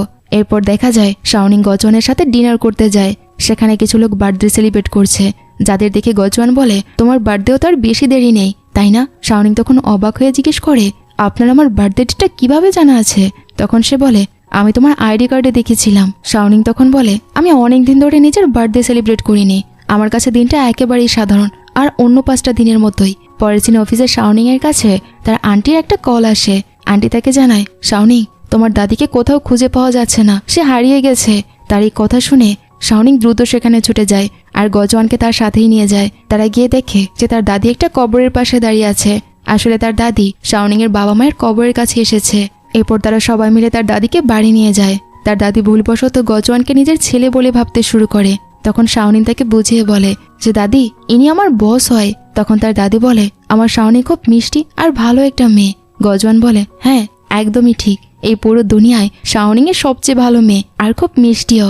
এরপর তারা সবাই মিলে শাওনিং এর বার্থডে সেলিব্রেট করে। এরপর আমরা গজওয়ানকে শাওনিং এর রান্নাঘরে রান্না করতে দেখি। গজওয়ান বলে, তোমার আন্টি বলেছিল যে আজকের দিনেই তোমার বাবা মায়ের সেই অ্যাক্সিডেন্টটা হয়েছে। আচ্ছা, সেই অ্যাক্সিডেন্টটা ঠিক কোথায় হয়েছিল? শাওনিং তাকে সব ডিটেলসে বলে। আর তা শুনেই গজওয়ান বুঝতে পারে যে শাওনিং এর সেই মেয়ে যার সাথে তার সেই অ্যাক্সিডেন্টের সময় দেখা হয়েছিল। এই কথা জানার পর গজওয়ান গভীর চিন্তায় পড়ে যায়। যখন গজওয়ান সেখান থেকে চলে যেতে চায়, তখন শাওনিং পেছন থেকে তাকে জড়িয়ে ধরে আর বলে, এমনিতেই দিনটা আমার কাছে সারা বছরের মধ্যে সবচেয়ে খারাপ একটা দিন হয়, তবে আজকে আপনাদের সবার কারণে আমার খুব ভালো ফিল হচ্ছে। Thank you so much. গজওয়ানও তাকে জড়িয়ে ধরে আর বলে, আমার বরং তোমাকে ধন্যবাদ জানানো উচিত। তোমার জন্য এতদিন পর আমি একটা সত্যিকারের ফ্যামিলির ফিলিং পেয়েছি। পরের দিনে গজওয়ানের কাছে তার ডাক্তারের একটা কল আসে। ডাক্তার তাকে বলে, তোমার হার্টে যে সাইড ইফেক্টগুলো দেখা দিচ্ছিল, আমি খুব শীঘ্রই সেগুলো ঠিক করে দেব। এরপর তুমি একদম নর্মাল একটা লাইফ লিড করতে পারবে। তার এই কথা শুনে গজওয়ান তো খুব খুশি হয়ে যায়। পরদিন গজওয়ান শাওনিংকে বলে, চলো আজ আমরা বাইরে কোথাও ঘুরে আসি। এরপর সে শাওনিংকে পিক করতে যায় আর শাওনিং তাকে তার ব্রেকফাস্ট খেতে দেয়। এরপর তারা দুজনে একটা গেম জোনে চলে যায়। শাওনিং অনেক চেষ্টা করেও একটা গেম থেকে ডল বের করতে পারছিল না, সে ফেল হয়ে যায়। তখন গজওয়ান নিজে সেটা ট্রাই করে। সেখানে লেখা একটা লাইন সে পড়ে শোনায়। সেখানে লেখা ছিল, সঠিক সময় আসার আগে খারাপ সময়ের আসাটা খুবই জরুরি। এরপর তারা দুজন ভীষণ এনজয় করে। পরের সিনে শাওনিং গজওয়ানকে বলে, বস, পড়াশোনার জন্য আমার কিছুদিনের ছুটি প্রয়োজন। তখন গজওয়ান বলে, ঠিক আছে, তবে আমিও তোমার সাথেই সেখানে যাব। ক্লাসরুমে বসার পর শাওনিং এর এক বন্ধু তার দিকে কিছু লিখে একটা চিরকুট ছুঁড়ে দেয় আর গজওয়ান সেটা সঙ্গে সঙ্গে তুলে ডাস্টবিনে ফেলে দেয়। ছেলেটি আবার সেটা করতে গেলে টিচার দুজনকে হাতে নাতে ধরে ফেলে আর নানা প্রশ্ন করতে শুরু করে। ক্লাস শেষ হওয়ার পর শাওনিং এর সে বন্ধু তাকে লাঞ্চে ইনভাইট করে, কিন্তু গজওয়ান শাওনিংকে পানি খাওয়ার বোতল আনতে পাঠিয়ে দেয়। তারপর তার বন্ধুকে বলে, শোনো ভাই, শাওনিং থেকে একটু দূরেই থাকো তুমি। বুঝতে পেরেছো আমার কথা? পরের সিনে দেখা যায় যে তারা দুজনে আর শাওনিং এর সে বন্ধু সেখানে খেতে আসে। শাওনিং বলে, বস তো খাওয়ার ব্যাপারে ভীষণ চুজি। গজওয়ান বলে, এমন তো একদমই নয়, আমি যে কোনো খাবারই খেতে পারি। তারপর সে একটা স্পাইসি ডিশ অর্ডার করে, যাতে মরিচ বেশি থাকার কারণে গজওয়ানের হার্টবিট খুব দ্রুত বাড়তে শুরু করে। তবে গজওয়ান তখন নিজেকে সামলে নেয়। পরের সিনে দেখা যায় গজওয়ান শাওনিংকে ক্লাস থেকে পিক করার জন্য আসে আর তাকে একটা জায়গায় নিয়ে যায়। শাওনিং যখন তাকে জিজ্ঞেস করে, আপনি হঠাৎ আমাকে এখানে কেন নিয়ে এসেছেন, তখন সে বলে যে এটা সেই স্পেশাল প্রজেক্ট যা আমাদের ভবিষ্যতের জন্য ভীষণ ইম্পর্টেন্ট। সে গাড়ি থেকে নেমে যখন চারপাশ দেখে, তখন গজওয়ানকে কোথাও সে দেখতে পায় না। এরপর সে দেখে যে সামনে একটা স্ক্রিনে গজওয়ান ভেসে উঠেছে। সে তাকে বলে, আমার লাইফে আসার জন্য থ্যাংক ইউ। তুমি আমার এই বোরিং লাইফে অনেক খুশি নিয়ে এসেছ। যখন আমি তোমার সাথে থাকি না, তখন আমার প্রতিটা ছোট ছোট কাজ করতে খুব ভালো লাগে। তুমি যখন আমাকে তোমার ফিলিংসের কথা বলেছিলে, সত্যি বলতে আমার মনে তোমার জন্য হুবহু একই ফিলিংস রয়েছে। এরপর সেখানে একটা ডায়মন্ড শেপের বক্স খোলে, যার ভেতর থেকে প্রচুর বেলুন বেরিয়ে আসে আর সেখানে শাওনিং আর গজওয়ানের ছবি ভেসে ওঠে। এইসব দেখে শাওনিং তো একেবারে অবাক হয়ে যায় আর সাথে সে ভীষণ খুশিও হয়। ঠিক তখনই গজওয়ান তার সামনে আসে আর বলে, আমি তোমাকে খুব পছন্দ করি শাওনিং। শাওনিং এর চোখে তখন পানি চলে আসে। গজওয়ান তাকে আরো বলে, আমি তোমাকে সত্যি অনেক পছন্দ করি, কিন্তু আমাদের একটু ওয়েট করতে হবে। এর একটা রিজন আছে যে আমি সঠিক সময় আসলে তোমাকে বলে দেব। শাওনিং বলে, রিজন যাই হোক না কেন, আমি সবসময় আপনার জন্য অপেক্ষা করব। এরপর তারা দুজনে একে অপরকে জড়িয়ে ধরে। এরপর গজওয়ান তাকে বাড়ি ড্রপ করে দেয়। পরদিন শাওনিং যখন কাজ করছিল, তখন তার কাছে গজওয়ানের মেসেজ আসে। সে লিখেছে, আজ আমরা দুজনে একসঙ্গে লাঞ্চ করব।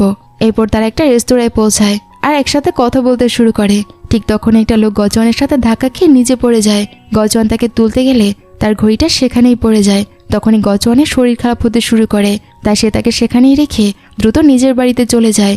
শাওনিং সেখানে গজওয়ানের ঘড়িটা কুড়িয়ে পায়, যা দেখে তার কাছে একটু অদ্ভুত লাগে। ট্যাক্সি করে বাড়ি ফেরার সময় গজওয়ান খেয়াল করে যে তার ঘড়িটা তার কাছে নেই। বাড়ি পৌঁছে সে যখন নিজেকে চার্জ করতে যায় ঠিক তখনই চ্যানরান সেখানে আসে আর তার শরীর কেমন আছে তা জানতে চায়। গজওয়ান তখন বলে, একটা বিরাট বড় গন্ডগোল হয়ে গেছে, আমার স্মার্ট ওয়াচটা হয়তো কোথাও পড়ে গেছে। ঠিক তখনই দরজায় কলিং বেল বাজে।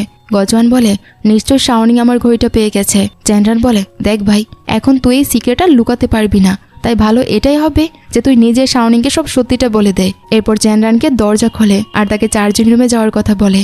যখন শাওনিং সেই রুমে যায় তখন গজওয়ান তাকে নিজের হার্টটা দেখিয়ে বলে, শাওনিং, এটা একটা মেকানিক্যাল হার্ট, বেঁচে থাকার জন্য আমাকে এটা প্রতিদিন চার্জ করতে হয়, আর এটাই আমার লাইফের সবচেয়ে বড় ডার্ক সিক্রেট। শাওনিং এটা দেখে একদম অবাক হয়ে যায়।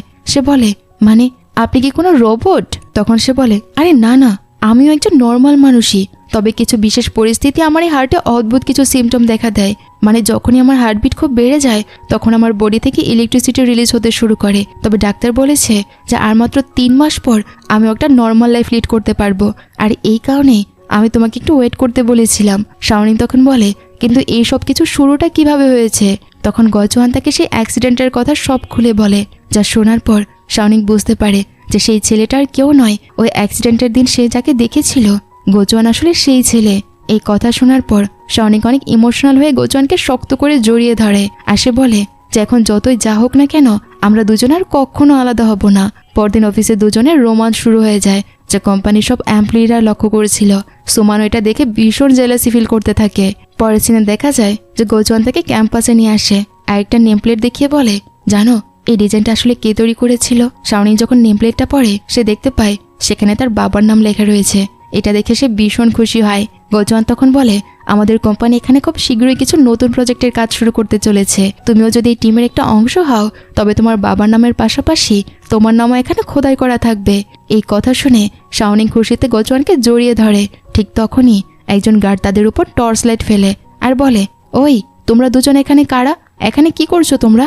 এরপর তারা দুজন সেখান থেকে ভয়ে পালিয়ে যায়। বাড়িতে আসার পর গজওয়ান শাওনিংকে বলে, তুমি আরামে রুমের ভেতরে গিয়ে ঘুমাও, আমি বাইরে সোফায় শুয়ে পড়ছি।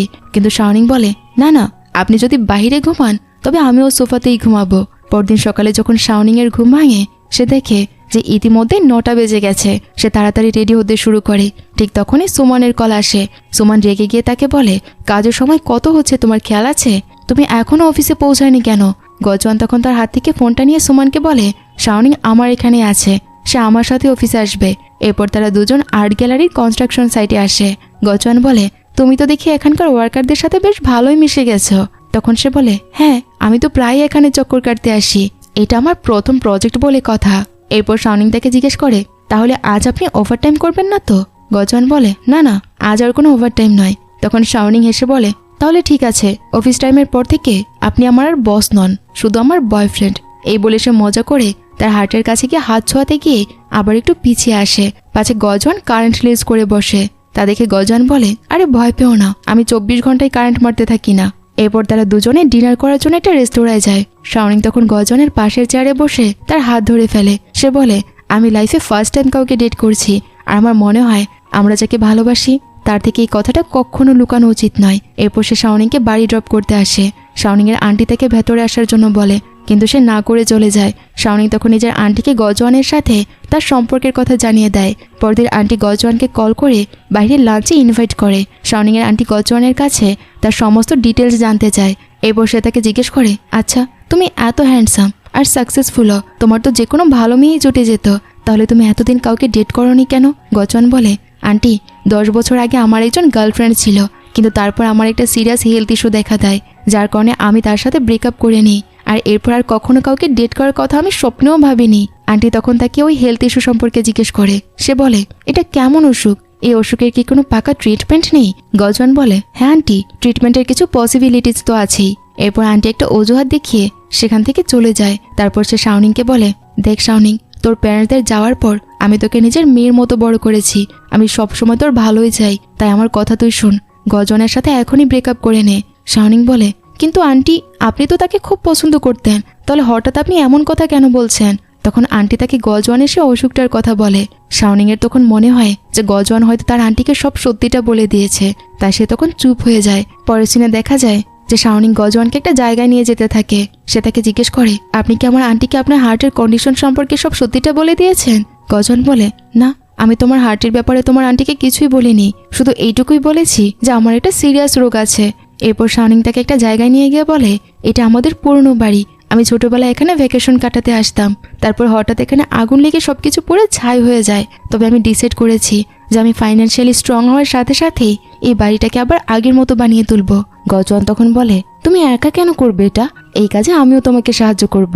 পরের সিনে দেখা যায় যে গজওয়ান জানতে পারে যে তার বাবা মা এসেছে, তাই সে শাওনিংকে সাথে নিয়ে তাদের কাছে যাওয়ার জন্য রওনা দেয়। সুমন তখন তাদের দেখতে পেয়ে বলে, আমিও তোমাদের সাথে যাব, কিন্তু গজওয়ান তাকে পরিষ্কার মানা করে দেয়, যার কারণে সুমনের খুব রাগ হচ্ছিল।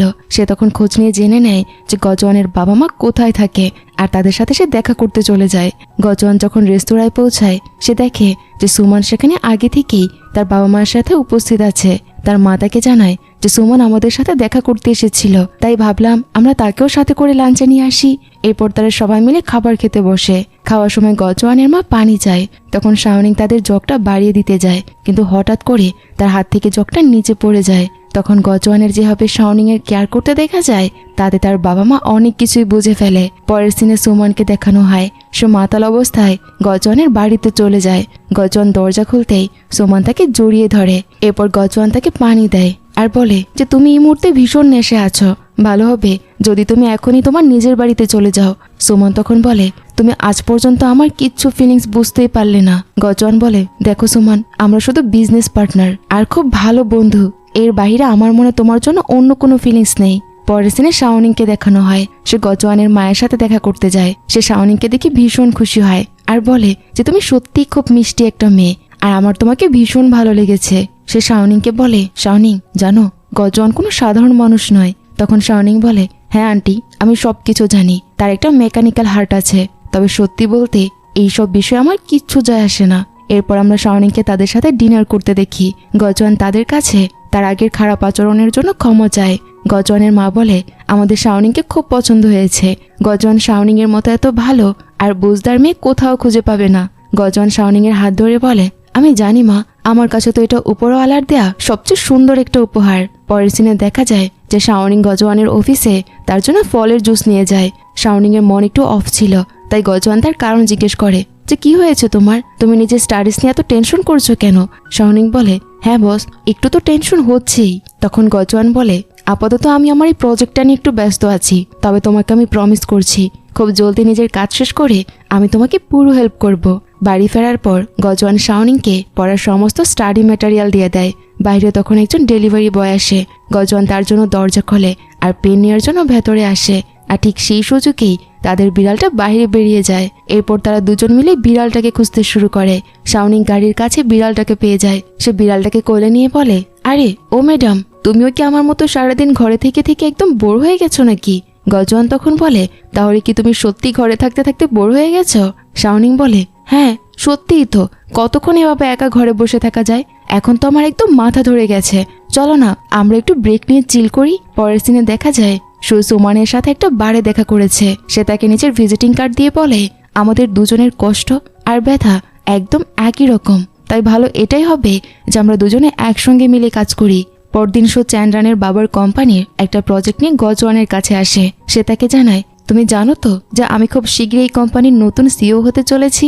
গজওয়ানের তখন প্রজেক্টের মধ্যে কিছু গন্ডগোল দেখতে পায়, তাই সে চ্যান্ড্রানকে কল করে তাকে সব জানায় আর শোয়ের সিইও হওয়ার কথাটাও বলে। গজওয়ান বলে, কিছু তো একটা বড় গোলমাল অবশ্যই আছে, তোর নিজের বাবার সাথে গিয়ে এই বিষয়ে সিরিয়াসলি কথা বলা উচিত।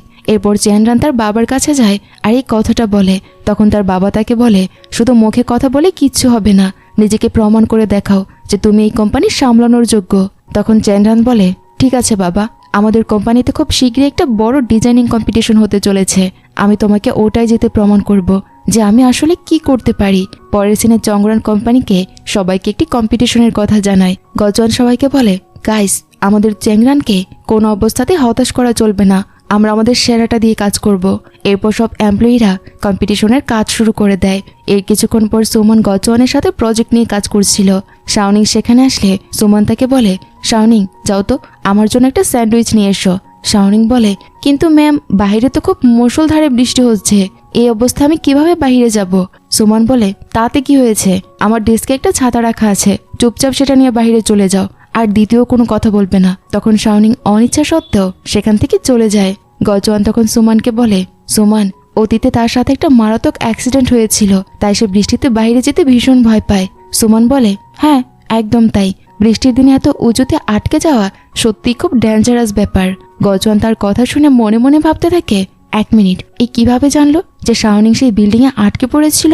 এরপর গজওয়ান ডিজাইন ফাইনাল করে দেয়। সবাইতে খুব খুশি হয়। গজওয়ান সবাইকে বলে, ডিজাইন ফাইনাল হয়ে গেছে টিম, আজ রাতে আমরা সবাই মিলে একটা গ্র্যান্ড পার্টি করব। তখন কোম্পানিতে সুমন একা থাকে। তখন সে সেই ফাইনাল ডিজাইনটা একটা ড্রাইভে কপি করতে শুরু করে। ঠিক তখনই তার কাছে শোয়ের মেসেজ আসে। সে বাইরে অপেক্ষা করছিল আর সুমনকে ড্রাইভটা বাইরে এনে দেওয়ার কথা বলে। শো আগে সুমনকে বলেছিল, তুমি শুধু সেই ফাইনাল ডিজাইনটা চুপচাপ আমাকে এনে দাও। এরপর গজওয়ান কম্পিটিশনে হেরে গেলে শাওনিং তাকে আর কখনোই পছন্দ করবে না, ফলে শাওনিং আমার হয়ে যাবে আর গজওয়ান তোমার। সুমন কাজটা করতে চাইছিল না, কিন্তু শো তাকে বারবার জোরাজোরি করায় সে ড্রাইভটা তার হাতে তুলে দেয়। পরের সিনে শাওনিং নিজের বাড়িতে কাজ করছিল। ঠিক তখনই তার কাছে শোয়ের মেসেজ আসে। সে তাকে নিচে নেমে আসতে বলে। শাওনিং তার কাছে গেলে শো তাকে কিছু গিফট দেখায়, কিন্তু শাওনিং সেগুলো নিতে মানা করে দেয়। এরপর সে শাওনিংকে তার কোম্পানিতে কাজ করার প্রস্তাব দেয়, কিন্তু শাওনিং তাকে এতেও ফিরিয়ে দেয়। সে বলে যে আমি খুবই দুঃখিত শো, কিন্তু আমি আমার বর্তমান কোম্পানিতে খুবই ভালো আছি, তাই আমি এই কোম্পানির চাকরিটা কোনোভাবেই ছাড়তে চাচ্ছি না। পরদিন কম্পিটিশনে গজওয়ান নিজের টিমের সাথে এসে উপস্থিত হয়। সে হঠাৎ দেখতে পায় যে তার ডিজাইনটা ইতিমধ্যে স্ক্রিনে প্রেজেন্ট করা হচ্ছে। এটা দেখে তো সে প্রচন্ড শক হয়ে যায় আর নিজের টিমের সাথে কথা বলে যে এটা কিভাবে সম্ভব হতে পারে। নিশ্চয়ই আমাদের কোম্পানিরই কেউ আমাদের সাথে বিশ্বাসঘাতকতা করে ডিজাইনটা লিক করেছে। চ্যাংরান তখন গজওয়ানকে বলে, ভাই এখানে এখন আমাদের খুব অপমান হবে, আমাদের এখনই এখান থেকে বেরিয়ে যাওয়া উচিত, কারণ ব্যাকআপের জন্য আমাদের কাছে তো অন্য কোনো ডিজাইনও নেই। শো তখন তাদের কাছে এসে উপহাসের সুরে বলে, আরে গজওয়ান, তুমি প্রেজেন্টেশন দিচ্ছ না কেন? চলো শুরু করো। এরপর গজওয়ান স্টেজে গিয়ে নিজের প্রেজেন্টেশন দিতে শুরু করে। তবে এটা ছিল সম্পূর্ণ একটা নতুন ডিজাইন যা গজওয়ান নিজেই রেডি করেছিল। এটা দেখে তো শোয়ের অবস্থা একদম খারাপ হয়ে যায়। তার মনে হতে থাকে যে সুমন হয়তো তাকে বোকা বানিয়েছে আর সে তাকে ভুল ডিজাইন দিয়েছে। চ্যাংরানিতে ভীষণ খুশি হয়ে শাওনিংকে জিজ্ঞেস করে, আরে বাহ, তুমি কি নতুন সিক্রেট ডিজাইনটার ব্যাপারে আগে থেকেই জানতে নাকি? শাওনিং তখন বলে, হ্যাঁ আমি আগেই জানতাম। তখন ফ্ল্যাশব্যাকে দেখানো হয় যে গজওয়ান যখন প্রথম ডিজাইনটা ফাইনাল করেছিল তখন সে তার পাশাপাশি আরেকটা নতুন ডিজাইনের উপরও কাজ করেছিল যা শাওনিং এর খুব পছন্দ হয়।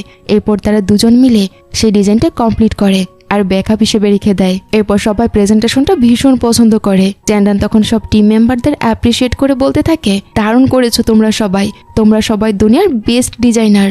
তখন এক এমপ্লয়ি বলে, স্যার এই মাস্টারপিসটা তো বস আর শাওনিং দুজনে মিলে করিয়েছে, তাই এর আসল ক্রেডিট তো তাদের দুজনেরই পাওয়া উচিত, তাই না? গজওয়ান তখন বলে, আরে না না, এমনটা একদমই নয়, আমরা সবাই একটা টিম, আর যদি ক্রেডিট দিতে হয় তবে শাওনিংকে দেয়া যায়, কারণ এই ডিজাইনটাকে ব্যাকআপ হিসেবে ব্যবহার করার জন্য আইডিয়াটা জিনিয়াস শাওনিং এরই ছিল। এরপর সবাই শাওনিংকে থ্যাঙ্কস জানাতে শুরু করে। এরপর গজওয়ান সবাইকে উদ্দেশ্য করে বলে, শোনো সবাই, আমাদের পিঠে যে বা যারা ছুরি মেরেছে আর ডিজাইনটা লিক করেছে সে নিজে এসে আমার কাছে নিজের ভুল স্বীকার করে নেবে, আর সে যদি এটা করে আমি প্রমিস করছি আমি তাকে ক্ষমা করে দেব। সুমনও আড়ালে দাঁড়িয়ে এই সমস্ত কথা শুনতে পায়। পরের সিনে শাওনিং গজওয়ানকে জিজ্ঞেস করে, আচ্ছা তুমি কি সত্যিই জানতে পেরেছ যে কাজটা কে করেছে? তখন গজওয়ান বলে, হ্যাঁ এই নোংরা কাজটা সুমনই করেছে। সে শাওনিংকে আরও জানায়, জানো তো যেদিন তুমি ওই এক্সিবিশনের বিল্ডিংয়ে আটকে পড়েছিলে সেদিন তোমাকে অন্য কেউ নয় বরং সুমনই লক করে দিয়েছিল। আমি নিজে চোখে সিসিটিভি ফুটেজ চেক করেছি। মিটিংয়ের সময়ও আমি নোটিশ করেছিলাম যে তার ফোনে বারবার কারোর মেসেজ আসছিল আর ওতে ভীষণ ঘাবড়ে যাচ্ছিল। এইসব শোনার পর শাওনিং তো একেবারে অবাক হয়ে যায় আর সে বলে যে কিন্তু এটা কিভাবে সম্ভব? আমি যখন থেকে কোম্পানিতে জয়েন করেছি সুমন ম্যাম সবসময় আমাকে অনেক হেল্প করেছে, তাহলে সে হঠাৎ আমার সাথে এমনটা কেন করবে? গজওয়ান তখন বলে, সত্যি বলতে কি এই কথাটা আমার মাথায় আসছে না, তবে এসব কথা বাদ দাও তো, এত ভেবে লাভ নেই, চলো আমরা দুজন কোথাও বাইরে ঘুরে আসি আর একটু রিল্যাক্স করি। তার এই কথা শুনে শাওনিং তো ভীষণ খুশি হয়ে গজওয়ানকে একটা কিস করে বসে। এর পরের সিনে দেখা যায় যে শাওনিং তার আন্টি আর তার দাদিকে গজওয়ানের সাথে নিজের সে পুরনো বাড়িতে নিয়ে আসে। সেখানে আসার পর তার দাদি বেশ মন খারাপ করে ফেলে। শাওনিং বলে, আরে দাদি আপনি এমন মন খারাপ করছেন কেন বলুন তো? আমি তো আপনাদের সবাইকে এখানে খুশি করার জন্য নিয়ে এসেছি, আর হচ্ছে তো উল্টোটা। গজওয়ান তখন বলে, দাদি শাওনিং আপনাদের জন্য এই পুরো বাড়িটা আবার নতুন করে কনস্ট্রাক্ট করতে যাচ্ছে। এরপর শাওনিং তার দাদির সাথে লেকের ধারে গিয়ে বসে আর উপরে আন্টি আর গজওয়ান শাওনিংকে নিয়ে কথা বলতে থাকে। গজওয়ানকে ওভাবে কথা বলতে দেখে শাওনিং তাকে একটা মেসেজ পাঠায়। সে লিখে, আরে মিস্টার বস, আপনি সেখানে দাঁড়িয়ে দাঁড়িয়ে আমার আন্টির সাথে কি এমন সিক্রেট কথা বলছেন বলুন তো? গজওয়ান তখন রিপ্লাই দেয় যে তোমার আন্টি আমাকে খোলাখুলি হুমকি দিচ্ছে যে আমি যদি তোমাকে একটুও হার্ট করি না তবে সে সোজা আমাকেই লেকে ফেলে দেবে আর এখানকার সব মাছগুলো আমাকে খেয়ে ফেলবে। শাওনিং তখন হেসে উত্তর দেয়, তাতে কি হয়েছে, আমি তখন একটা সুন্দর পরী হয়ে তোমাকে ডুবে যাওয়ার হাত থেকে বাঁচিয়ে নেব। পরের দিনে গজওয়ান সুমানকে ফোন করে ডেকে পাঠায়। সে তাকে বলে, সুমান, আমি এতক্ষণ ধরে তোমার আশারই ওয়েট করেছিলাম। আমার মনে হয়েছিল যে তুমি নিজে এসে নিজের ভুল স্বীকার করবে। আমি তো তোমার উপর ভীষণ ভরসা করেছিলাম সুমান। সুমান তার কথা অবাক হয়ে যায় আর বলে, কি হয়েছে, তুমি এসব কি বলছো? গজওয়ান বলে, সুমান, তুমি শুধু শাওনিংকে নয় বরং আমাদের কোম্পানিকেও বরবাদ করার চেষ্টা করেছো। তাই তোমার সমস্ত জিনিসপত্র গুছাও আর এই মুহূর্তেই এখান থেকে সারা জীবনের জন্য চলে যাও, কারণ এরপর থেকে আমাদের দুজনের আর কখনো দেখা হবে না। পরের সিনে চ্যান্ডান তার বাবার কোম্পানিতে গিয়ে বলে, বাবা দেখেছ, ফাইনালি আমি ওই কম্পিটিশনটা জিতে গেছি। তার বাবা বলে, তাহলে এখন সময় এসেছে এই কোম্পানিতে এসে নিজেকে প্রমাণ করার জন্য যে তুমি সত্যি একজন সিও হওয়ার যোগ্য কিনা। পরের সিনের সুখে দেখানো হয় সে মাতাল অবস্থায় শাওনিংয়ের বাড়ির বাইরে এসে হাজির হয়। সে তার কাছে নিজের ভালোবাসার কথা কনফেস করে, যা শুনে শাওনিং তো ভীষণ শক্ট হয়ে যায়। শাওনিং তাকে বলে, আর এসব কি বলছো তুমি সু? আমি তো সবসময় তোমাকে আমার নিজের বড় ভাইয়ের মতো মনে করেছি। আর তাছাড়াও আমি তো শুধু গজওয়ানকেই ভালোবাসি, তোমাকে নিয়ে আমি সেরকমটা কখনো ভাবিনি। এরপর শাওনিং সোজা গজওয়ানের কাছে চলে যায় আর তাকে শক্ত করে জড়িয়ে ধরে। গজওয়ান এটা দেখে অবাক হয়ে যায় আর জিজ্ঞেস করে, আরে হঠাৎ তোমার কি হয়েছে? তখন শাওনিং বলে, কিচ্ছু না, আসলে আমি তোমাকে খুব মিস করছিলাম তো তাই দৌড়ে তোমার কাছে চলে এসেছি। পরের সিনে দেখা যায় যে তারা দুজন আর্ট গ্যালারিতে যায়। গজওয়ান তাকে একজোড়া স্পেশাল গ্লাস দেয়, যা পরে শাওনিং দেয়ালে সেই সমস্ত ড্রয়িং দেখতে পায় যেগুলো ক্লায়েন্টের সেই ছোট্ট ছেলেটি বানিয়েছিল। সে তাকে ছাদটা দেখায় যা দেখতে দারুণ লাগছিল। সেখানে সুন্দর 3D অ্যানিমেশন চলছিল। শাওনিং বলে, ওয়াও, আমার নিজের চোখে যেন বিশ্বাস হচ্ছে না যে আমি এত স্টানিং আর বিউটিফুল একটা প্রজেক্টের অংশ হতে কাজ করেছি। পরের সিনে দেখা যায় যে চ্যান্ডানের বাবা একটা প্রজেক্টের ব্যাপারে কথা বলতে গজওয়ানের সাথে দেখা করতে আসে। গজওয়ান তাকে শাওনিং এর সাথে পরিচয় করিয়ে দিয়ে বলে, স্যার, তার বাবাও একসময় ভীষণ নামকরা একজন আর্কিটেক্ট ছিল। শাওনিং এর বাবার নাম শোনার পর চ্যাংরানের বাবার আচরণে একটু অদ্ভুত ভাব লক্ষ্য করা যায়। পরের সিনে গজওয়ান শাওনিংকে বলে, জানো শাওনিং, আমি যে ইউনিভার্সিটি থেকে গ্র্যাজুয়েশন করেছি সেই ইউনিভার্সিটির লাইব্রেরি ডিজাইনের একটা প্রজেক্ট আমাকে অফার করা হয়েছে। আমি যদি এই প্রজেক্টটা নিয়ে নিই তবে চিরকালের জন্য আমাদের টিমের নামও সেখানে সোনালী অক্ষরে খোদাই করা থাকবে। শাওনিং তখন বলে, আরে বাহ, তাহলে তো তোমার বিন্দুমাত্র না ভেবে এই প্রজেক্টটা নিয়ে নেওয়া উচিত। পরের সিনে গজওয়ান যখন নিজের বাড়িতে থাকে সে হঠাৎ তার বুকের ভেতর তীব্র ব্যথা ফিল করে আর ডাক্তারকে কল করার চেষ্টা করে, কিন্তু কল করার আগেই সে সেখানে সেন্সলেস হয়ে পড়ে যায়। পরদিন সকালে যখন তার ঘুম ভাঙে সে বুঝতে পারছিল না যে তার সাথে হঠাৎ এইসব কি হচ্ছে। পরের দিনে গজওয়ান শাওনিংকে ড্রপ করতে যাওয়ার সময় রাস্তায় সে দেখতে পায় একটা বাচ্চার ট্রলি হঠাৎ একটা স্পিড বাইকের সামনে চলে আসছে। সে দ্রুত গিয়ে শিশুটিকে বাঁচিয়ে নেয়, কিন্তু বাইকটি সজোরে এসে গজওয়ানকে ধাক্কা দেয়, যার ফলে সে সঙ্গে সঙ্গে বেহুশ হয়ে পড়ে যায়। শাওনিং তাকে তৎক্ষণাৎ হাসপাতালে নিয়ে যায়। চেংরানো সেখানে খবর পেয়ে দ্রুত ছুটে আসে। ডাক্তার চেক আপ করার পর তাদেরকে জানানো হয় যে দেখুন, আমরা তার বাইরের ফিজিক্যাল ইনজুরিগুলো তো ঠিক করে দিয়েছি, কিন্তু ভেতরের দিকে এমন কিছু জটিলতা তৈরি হয়েছে সেগুলো আমরা ঠিক করতে পারছি না। চ্যাংরান তখন সবকিছু বুঝতে পারে আর সে গজওয়ানের ফ্যামিলি ডাক্তারের কাছে চলে যায়। সেখানে গিয়ে সে জানতে পারে যে সেই ডাক্তার ইতিমধ্যেই মারা গেছে আর গজওয়ানের সমস্ত মেডিকেল ডেটা একমাত্র তার কাছেই ছিল। চ্যাংরান তখন বলে, আপনি আমাকে পরিষ্কার করে বলুন, গজওয়ানের এই মেকানিক্যাল হার্ট আর কতদিন কাজ করবে? সেই মহিলা ডাক্তার জানায় যে দেখুন, যদি সমস্ত রুলস খুব স্ট্রিক্টলি ফলো করা হয় তবে হয়তো এটা বেশ কিছুদিন চলতে পারে, কিন্তু এমনটাও হতে পারে যে এটা যে কোনো মুহূর্তে হঠাৎ করে কাজ করা বন্ধ করে দিতে পারে, যেহেতু পুরোটা একটা আর্টিফিশিয়াল জিনিস, তাই এটা সম্পর্কে তেমন নিশ্চয়তা দেওয়া যাচ্ছে না। চ্যান্ডান ফিরে এসে গজওয়ানকে সব কথা জানিয়ে দেয় আর বলে, ভাই তুই একদম টেনশন করিস না তো, দেখিস সব কিছু একদম ঠিক হয়ে যাবে, শুধু প্লিজ তুই কোনো অবস্থাতে গিভ আপ করিস না। গজওয়ান তখন বলে, ভাগ্য আমার সাথে কি অদ্ভুত খেলা খেলছে বলতো, যখন আমি সত্যি সত্যি মরতে চেয়েছিলাম তখন আমি মরলাম না, আর এখন যখন বাঁচার একটা সত্যিকারের মানে খুঁজে পেয়েছি ঠিক তখনই আমার সাথে এইসব হচ্ছে। চ্যান্ডান বলে, দেখ তুই কোনো বোকামির কাজ করিস না, আমি আছি তো তোর সাথে। তখন গজওয়ান বলে, না রে, আমার উচিত আবার সে আগের মতো রুক্ষ আর খারাপ আচরণের মানুষ হয়ে যাওয়া। একটু ভেবে দেখ, যদি হঠাৎ আমার কিছু হয়ে যায় তবে আমার শাওনিং এর কি হবে? সে তো একেবারে ভেঙে যাবে।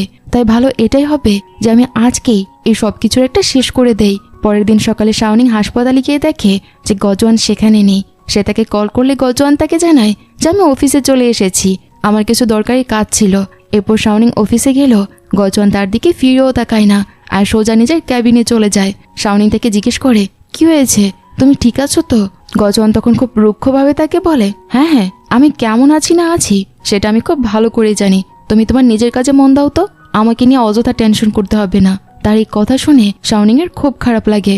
এরপর সে শাওনিং এর সাথে আরো অনেক খারাপ আর রূঢ় আচরণ করতে শুরু করে। রাতের বেলা শাওনিং তাকে বলে, প্লিজ নিজের একটু খেয়াল রেখো। তখন সে খুব খারাপভাবে বলে, শোনো, কাল সকাল সকাল আমাকে পিক আপ করতে চলে এসো না যেন। নিজের কাজ করো আর আমাকে একটু শান্তিতে থাকতে দাও। এই বলে সে শুয়ে পড়ে। কিন্তু পরদিন সকালে শাওনিং তবু গজওয়ানকে পিক করতে চলে আসে। তাকে দেখে গজওয়ান তো ভীষণ রেগে যায় আর বলে, তোমার কানের কি 12টা বেজে গেছে? আমি তো কাল রাতে পরিষ্কার করে বলেছিলাম যে আমাকে পিক করতে আসতে হবে না। শাওনিং তখন বলে, কিন্তু আমি আপনার এই খারাপ শারীরিক অবস্থার মধ্যে আপনাকে একা ড্রাইভ করতে দিব না। এরপর সে শাওনিং এর সাথে গাড়িতে ওঠে, কিন্তু পুরো রাস্তায় তার সাথে সে একটা কথাও বলে না। অফিসে পৌঁছানোর পর শাওনিং তার জন্য ব্রেকফাস্ট নিয়ে আসে, কিন্তু গজওয়ান বিরক্তির সুরে তাকে বলে, কেন এসব নিয়ে এসেছ? আমি কি তোমাকে ব্রেকফাস্ট আনতে বলেছিলাম? সে ভীষণ খারাপভাবে কথা বলছিল, যা শাওনিং এর মনে অনেক আঘাত করে। পরে সে গজওয়ানকে একটা মেসেজ পাঠায় যে আজ আমরা একসঙ্গে ডিনার করব, আমি তোমার জন্য অপেক্ষা করব। কিন্তু গজওয়ান তাকে পরিষ্কারভাবে মানা করে দেয়। তখন শাওনিং তাকে টিউশনের কথা বলে, কিন্তু গজওয়ান বলে, সেসব নিয়ে আমরা পরে আরামে কথা বলবো, এখন আমার হাতে একদমই সময় নেই। এর কিছুক্ষণ পর আমরা শাওনিংকে গজওয়ানের বাড়িতে বসে পড়াশোনা করতে দেখি। শাওনিং গজওয়ানের সাথে একটু কথা বলার চেষ্টা করে, কিন্তু গজওয়ান তাকে শুধু পড়াশোনায় মন দিতে বলে। শাওনিং তখন বলে, আমার একদমই এসব ভালো লাগছে না, আমি আর পড়তে চাই না, আমি শুধু তোমার সাথে একটু কথা বলতে চাই। তখন গজওয়ান বলে, তোমার কি একজন টপ ডিজাইনার হওয়ার দরকার নেই? তুমি আমাকে ছাড়া এসবে কখনো সফল হতে পারবে না। তাই নিজের এই ফালতু কথাগুলো বন্ধ করে শুধু আর শুধু নিজের পড়াশোনায় ফোকাস করো। শাওনিং তখন তাকে বলে, তোমার হঠাৎ হলোটা কি বলো তো? প্লিজ আমাকে পরিষ্কার করে বলো যে তোমার কি হয়েছে আর আমি কি করেছি যার জন্য তুমি আমার উপর এতটা রেগে আছো। কিন্তু গজওয়ান থেকে বাড়ি চলে যাওয়ার কথা বলে। ঠিক তখনই তাদের বিড়ালটার মিউ মিউ শব্দ শুনতে পায়। তারা দুজনে গিয়ে দেখে যে বিড়ালটার শরীর একদমই ভালো নেই। তাই তারা সঙ্গে সঙ্গে বিড়ালটাকে হাসপাতালে নিয়ে যায়। সেখানে ডাক্তার তাদের জানায় যে আমাদের এই বিড়ালটাকে কিছুদিন আন্ডার অবজারভেশনে রাখতে হবে। তারা দুজন যখন পেপার সই করতে যায়, ঠিক তখনই টিভিতে চাঁদ সংক্রান্ত একটা নিউজ চলতে থাকে, যা দেখে সবারই দেখা উচিত বলে মনে হয়। শাওনিং তখন জিজ্ঞেস করে, আমরা দুজন মিলে কি ওই মন দেখতে যাব না? গজওয়ান তখন কোনো উত্তর দেয় না, তবে মনে মনে সে কেবল শাওনিং এর খুশির জন্য প্রার্থনা করতে থাকে। পরের সিনে দেখা যায় যে গজওয়ান কবরস্থানে গিয়ে সেখানে তার নিজের জন্য একটা কবর বুক করে আসে। এরপর সে নিজের মৃত্যুর পর নিজের অর্গান ডোনেট করার জন্য অফিসিয়াল ডকুমেন্টসগুলোতে সই করে দেয়। পরদিন শাওনিং বিড়ালটাকে দেখতে হাসপাতালে যায়। ডাক্তার তাকে জানায় যে বিড়ালের শারীরিক অবস্থা একদমই ভালো নয়, তাই তাকে আরও কিছুদিন এখানেই থাকতে হবে। পরদিন সকালে শাওনিং গজওয়ানকে পিক করতে যায়, কিন্তু সে আগে অফিসে চলে গেছে। শাওনিং তখন তার জন্য অফিসে ব্রেকফাস্ট নিয়ে যায়, কিন্তু গজওয়ান তাকে খুব খারাপভাবে বলে, তোমার কি মাথা খারাপ হয়ে গেছে? অফিসে আসার এটা কোনো সময় হলো? সঠিক টাইমে অফিসে আসবে, আর যদি না আসতে পারো তাহলে বাসায় বসে থাকবে, কোনো দরকার নেই অফিসে আসার। শাওনিং তার কথাগুলো শুনে মন খারাপ করে নিজের ডেস্কে চলে যায়। কিছুক্ষণ পর সে আবার গজওয়ানের কাছে যায় আর জিজ্ঞেস করে, তুমি হঠাৎ করে আমাকে এভাবে ইগনোর কেন করতে শুরু করেছ? গজওয়ান তার কথার কোনো উত্তর দেয় না। শাওনিং তখন বলে, যাই ব্যাপার হোক না কেন, তুমি আমাকে সবকিছু খুলে বলতে পারো, আমি যে কোনো পরিস্থিতিতে তোমার পাশে থাকতে চাই, তুমি আমাকে বিশ্বাস করতে পারো। গজওয়ান তখন বলে, সত্যি কথা বলতে কি, আমার এখন একা থাকার অভ্যাস হয়ে গেছে, তাই এখন আমার খুব কাছাকাছি কেউ এলে আমার একদমই ভালো লাগে না, আমার দম বন্ধ হয়ে আসতে থাকে। শাওনিং তখন কেঁদে ফেলে আর বলে, যদি তুমি সত্যি আমার উপর বিরক্ত হয়ে যাও আর ব্রেকআপ করতে চাও, তবে সেটাও আমাকে সোজাসুজি বলে দিচ্ছ না কেন? কিন্তু গজওয়ান তাকে কোনো পজিটিভ রেসপন্স দেয় না। পরের সিনে শাওনিং, গজওয়ান, শাওন আর চেনরান সবাই মিলে চাঁদ দেখতে যায়। গজওয়ান শাওনিংকে বলে, শাওনিং, আমার তোমার সাথে খুব জরুরি একটা কথা আছে। শাওনিং বলে, আমরা সবাই এখানে এত সুন্দর একটা চাঁদ দেখতে এসেছি, তাই প্লিজ আমি চাই না যে এখানে কোনো খারাপ কিছু হোক। আপনার যা বলার আছে আমরা বাড়ি ফেরার পথে আরাম করে কথা বলে নেব, এখনই ভালো সময়টা নষ্ট হোক আমি এমন কিছু চাই না। গজওয়ান তখন বলে, না, আমার এখনই বলা দরকার। শাওনিং, আমি তোমার সাথে ব্রেকআপ করতে যাচ্ছি। আমাদের দুজনের মধ্যে অনেক ডিফারেন্স আছে। আমার আগে মনে হতো যে হয়তো আমি তোমাকে ভালোবাসতে শুরু করেছি, কিন্তু সত্যিটা এটাই, এখন আর আমার এমনটা একদমই মনে হচ্ছে না। তাই ভালো এটাই হবে, আমরা দুজন চিরকালের জন্য আলাদা হয়ে যাই আর নিজেরা নিজেদের মতো ভালো থাকি। তার এই কথা শোনার পর শাওনিং তো কাঁদতে শুরু করে, আর কাঁদতে কাঁদতে সে সেখান থেকে চলে যায়। পরদিন গজওয়ানের কাছে শাওনিং এর একটা কল আসে। সে বলে, গজওয়ান, আমাদের বিড়ালটার কন্ডিশন খুব খারাপ হয়ে যাচ্ছে, প্লিজ তুমি জলদি হাসপাতালে চলে এসো। সে দ্রুত হাসপাতালে পৌঁছানোর পর ডাক্তার তাকে জানায় যে দেখুন, বিড়ালটার অবস্থা এই মুহূর্তে অত্যন্ত ক্রিটিক্যাল আর সে প্রচণ্ড কষ্ট পাচ্ছে। তাই আপনারা যদি চান আমি তাকে এমন একটা ইনজেকশন দিতে পারি যাতে সে চিরকালের মতো শান্ত হয়ে যাবে আর তার সমস্ত কষ্ট চিরতরে শেষ হয়ে যাবে।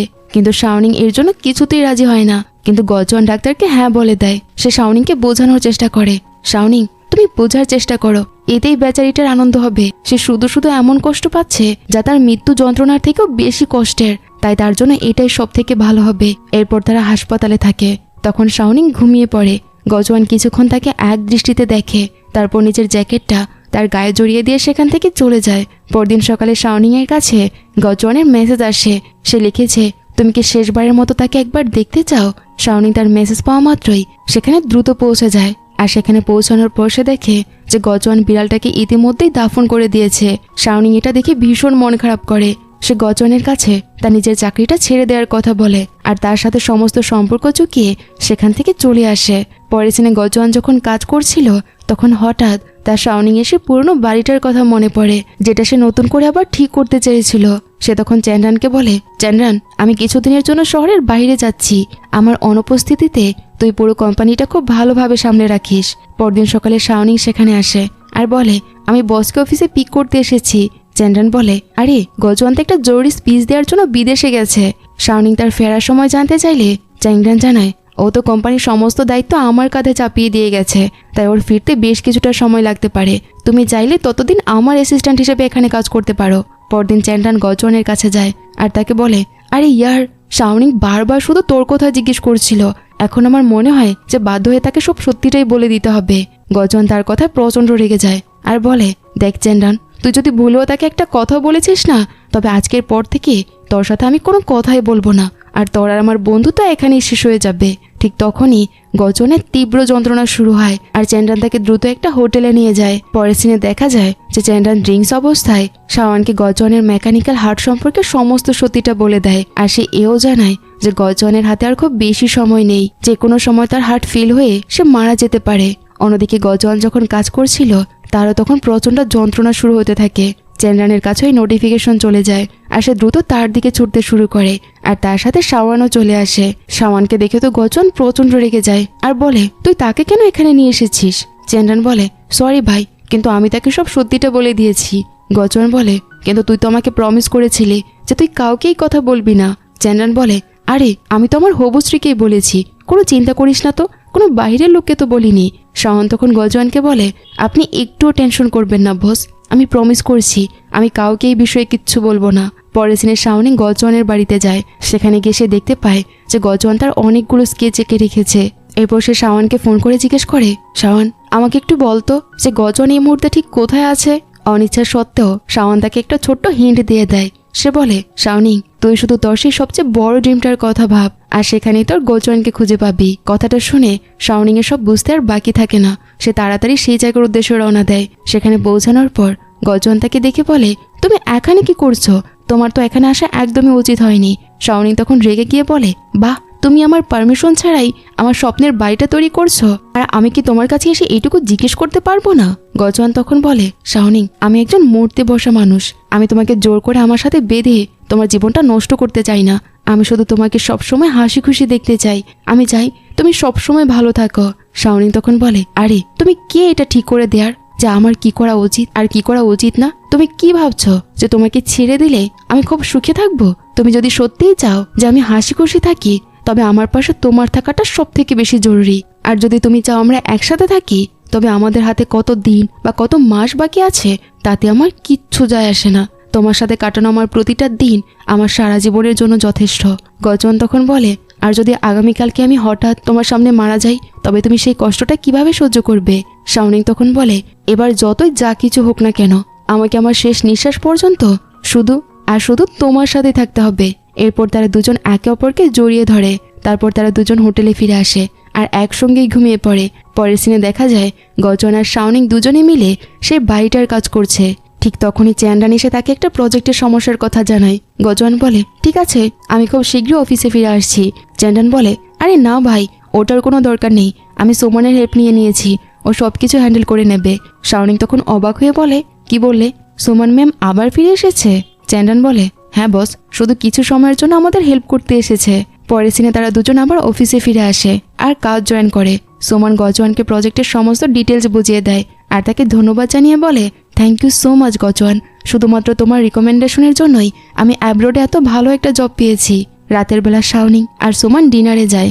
শাওনিং সুমনকে ধন্যবাদ জানিয়ে বলে, ম্যাম, আপনি সবসময় আমার আইডলই ছিলেন আর আপনার সাথে কাজ করে আমার অনেক কিছু শেখার সুযোগ হয়েছে, এর জন্য আপনাকে অনেক ধন্যবাদ। সুমন বলে, শাওনিং, আমিও তোমার কাছ থেকে অনেক কিছু শিখেছি, তবে সত্যি বলতে আমার তোমার সাথে ওই ধরনের খারাপ কাজগুলো করা একদমই উচিত হয়নি।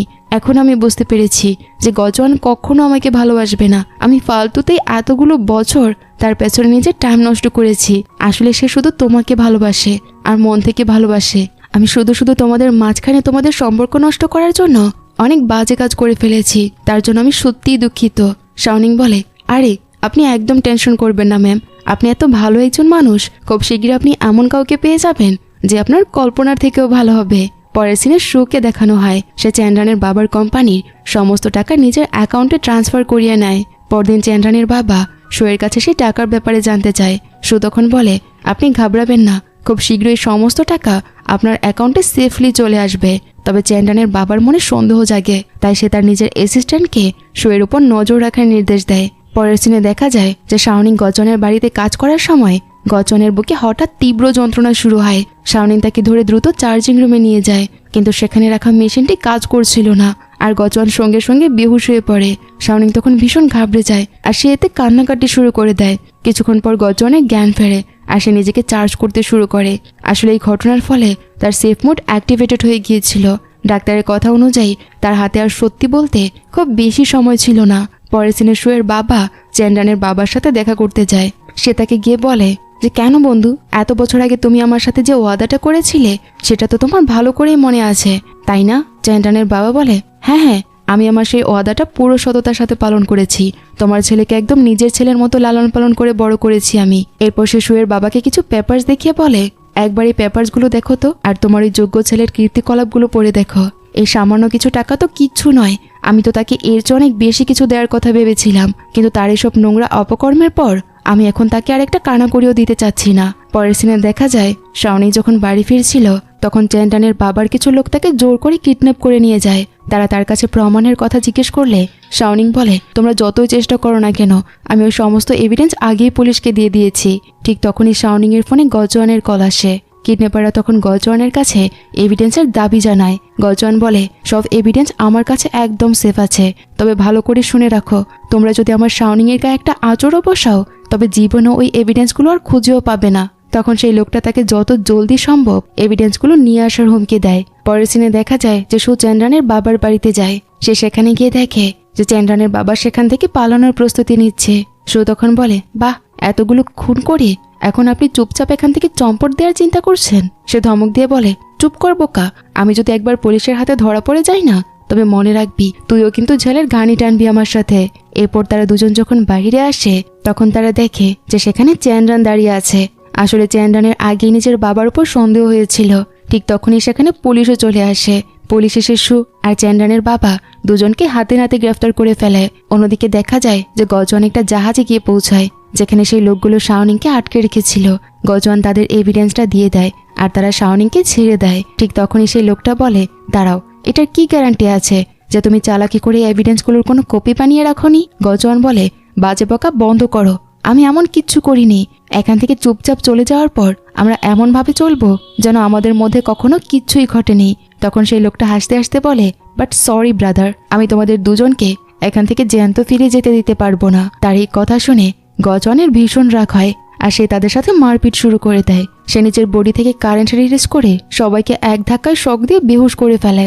কিন্তু একটানা এত কারেন্ট ছাড়ার ফলে গজওয়ান নিজের শক্তি হারিয়ে মাটিতে অজ্ঞান হয়ে পড়ে যায়। পরের সিনে দেখা যায় গজওয়ানকে হাসপাতালে ভর্তি করা হয়েছে।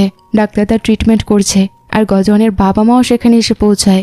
ডাক্তার তাদের জানায় যে, দেখুন, তার আউটার ফিজিক্যাল ইনজুরিগুলো তো আমরা ঠিক করে দিয়েছি, কিন্তু তার ভেতরের অবস্থা এখনো এমন যে তার এখনো জ্ঞান ফেরেনি। আর আমরা নিশ্চিত করে এটাও বলতে পারছি না যে তার জ্ঞান কখন ফিরবে। শাওনিং তখন ডাক্তারকে জিজ্ঞেস করে, কিন্তু ডাক্তার, গজওয়ান তো সেফ মোডে ছিল না, তাহলে তার বডি থেকে এত বিপজ্জনক কারেন্ট কিভাবে ফ্লো হতে পারে? ডাক্তার তখন তাকে জানায়, আসলে আমি নিজেই তাকে আবার নর্মাল মোডে শিফট করে দিয়েছিলাম, কারণ সে তার জীবনের শেষ কটা দিন তোমার সাথে খুশিতে কাটাতে চেয়েছিল। এরপর শাওনিং গজওয়ানের কাছে গিয়ে তার হাত ধরে কথা বলতে শুরু করে। সে বলে, প্লিজ গজওয়ান, এভাবে হার মেনে নিও না, আমার বিশ্বাস তুমি আমার কাছে ফিরে আসবে। এই বলে সে তার কপালে একটা কিস করে। অন্যদিকে শাওন একটা নোট পায় যেখানে চ্যান্ড্রান লিখে যায়, শাওন, আমার বাবার এই সমস্ত খারাপ কাজের পর আর তোমার সামনে দাঁড়ানোর মতো কোনো মুখ আমার নেই, তাই আমি এই লেটারটা লিখে তোমার সাথে চিরকালের জন্য ব্রেকআপ করে নিচ্ছি। এরপর শাওন সোজা চ্যান্ড্রানের কাছে যায় আর তাকে জিজ্ঞেস করে, আমাকে শুধু একটা কথার জবাব দাও তো, তুমি কি সত্যি আমাকে ভালোবাসতে? চ্যান্ড্রান চুপচাপ দাঁড়িয়ে থাকে। শাওন তখন বলে, তুমি কি পাগল নাকি? সেই সমস্ত নোংরা কাজ তো তোমার বাবা করেছিল, তাতে তোমার আবার কি ভুল ছিল? চ্যান্ড্রান বলে, কিন্তু এখন তো তোমাকে দেওয়ার মতো আমার কাছে কিচ্ছু নেই, আমি একদম খালি হাতে হয়ে গেছি। শাওন তখন তাকে বোঝানোর সুরে বলে, তুমি কেন বুঝতে পারছো না? আগে আমারও এই প্রেম ভালোবাসার প্রতি কোনো বিশ্বাস ছিল না, কিন্তু এখন আমার এমন একটা অভ্যাস হয়ে গেছে যে তোমার থেকে আলাদা থাকার কথা আমি ভাবতেই পারি না। এইভাবে সে চ্যাংরানকে বুঝিয়ে রাজি করিয়ে নেয়। আসলে চ্যাংরানের বাবা আর শাওনিং এর বাবা একে অপরের প্রতিযোগী ছিল, কিন্তু শাওনিং এর বাবা তার কাজে খুবই ভালো করছিল আর এর জন্য তার প্রভাবও বেশি বেড়ে গিয়েছিল। আর এর জন্য চ্যাংরানের বাবা তাকে তার রাস্তা থেকে সরিয়ে দেওয়ার জন্য সে তাকে ওই ভয়ানক অ্যাক্সিডেন্টটা ঘটায়, যার ফলে শাওনিং এর বাবা মা দুজনেই মারা যায়। আর এই কথাটা সে নিজেও জানতো, আর সে এর কোনো প্রতিবাদ না করে বরং চ্যান্ড্রানের বাবাকে সাহায্য করে গেছে। আর এই সব কিছুর প্রমাণ গজওয়ান আর শাওনিং জোগাড় করে ফেলে। এর ফলে তাদের দুজনকে সেটা ফেরত দেওয়ার জন্য চ্যান্ড্রানের বাবা তাদের মেরে ফেলার চেষ্টা করে। এরপর দেখা যায় যে সমস্ত এমপ্লয়িরা মিলে একসাথে কোম্পানিটা চালাচ্ছে। গজওয়ানের তখনও জ্ঞান ফেরেনি, তবে শাওনিং তার খুব ভালোভাবে যত্ন নেয় আর তাকে চারপাশের সমস্ত খবরাখবর প্রতিদিন বলে শোনাচ্ছিল। ঠিক তখনই সে টিভিতে একটা নতুন নিউজ দেখতে পায়। একটা নতুন এআই টেকনোলজি এসেছে, যার সাহায্যে মানুষ এখন মেকানিক্যাল জিনিসের সাহায্য বেঁচে থাকতে পারবে। এই খবরটা দেখে শাওনিং আনন্দে ফেটে পড়ে আর গজওয়ানের কাছে গিয়ে বলে, গজওয়ান শোনো, আমাদের একসাথে বাঁচার আরও একটা সুযোগ মিলে গেছে। এরপর সরাসরি 3 বছর পরে একটা সিন দেখানো হয়। সেখানে দেখা যায় যে শাওনিং আর গজওয়ান একসাথে আছে।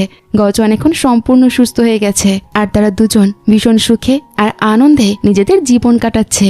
আর এভাবেই এই ড্রামাটার সুন্দর একটা হ্যাপি এন্ডিং হয়ে যায়। তো ড্রামাটি তোমাদের কাছে কেমন লেগেছে তা কমেন্ট করে জানাতে ভুলো না। যদি একটুও ভালো লেগে থাকে তাহলে প্লিজ ভিডিওটিতে লাইক করে দিও। আর যারা এখনও আমার চ্যানেলটি সাবস্ক্রাইব করোনি তারা চাইলে আমার চ্যানেলটি সাবস্ক্রাইব করে দিতে পারো। দেখা হচ্ছে পরবর্তী কোনো ভিডিওতে। সেই পর্যন্ত সবাই ভালো থাকো আর সুস্থ থাকো।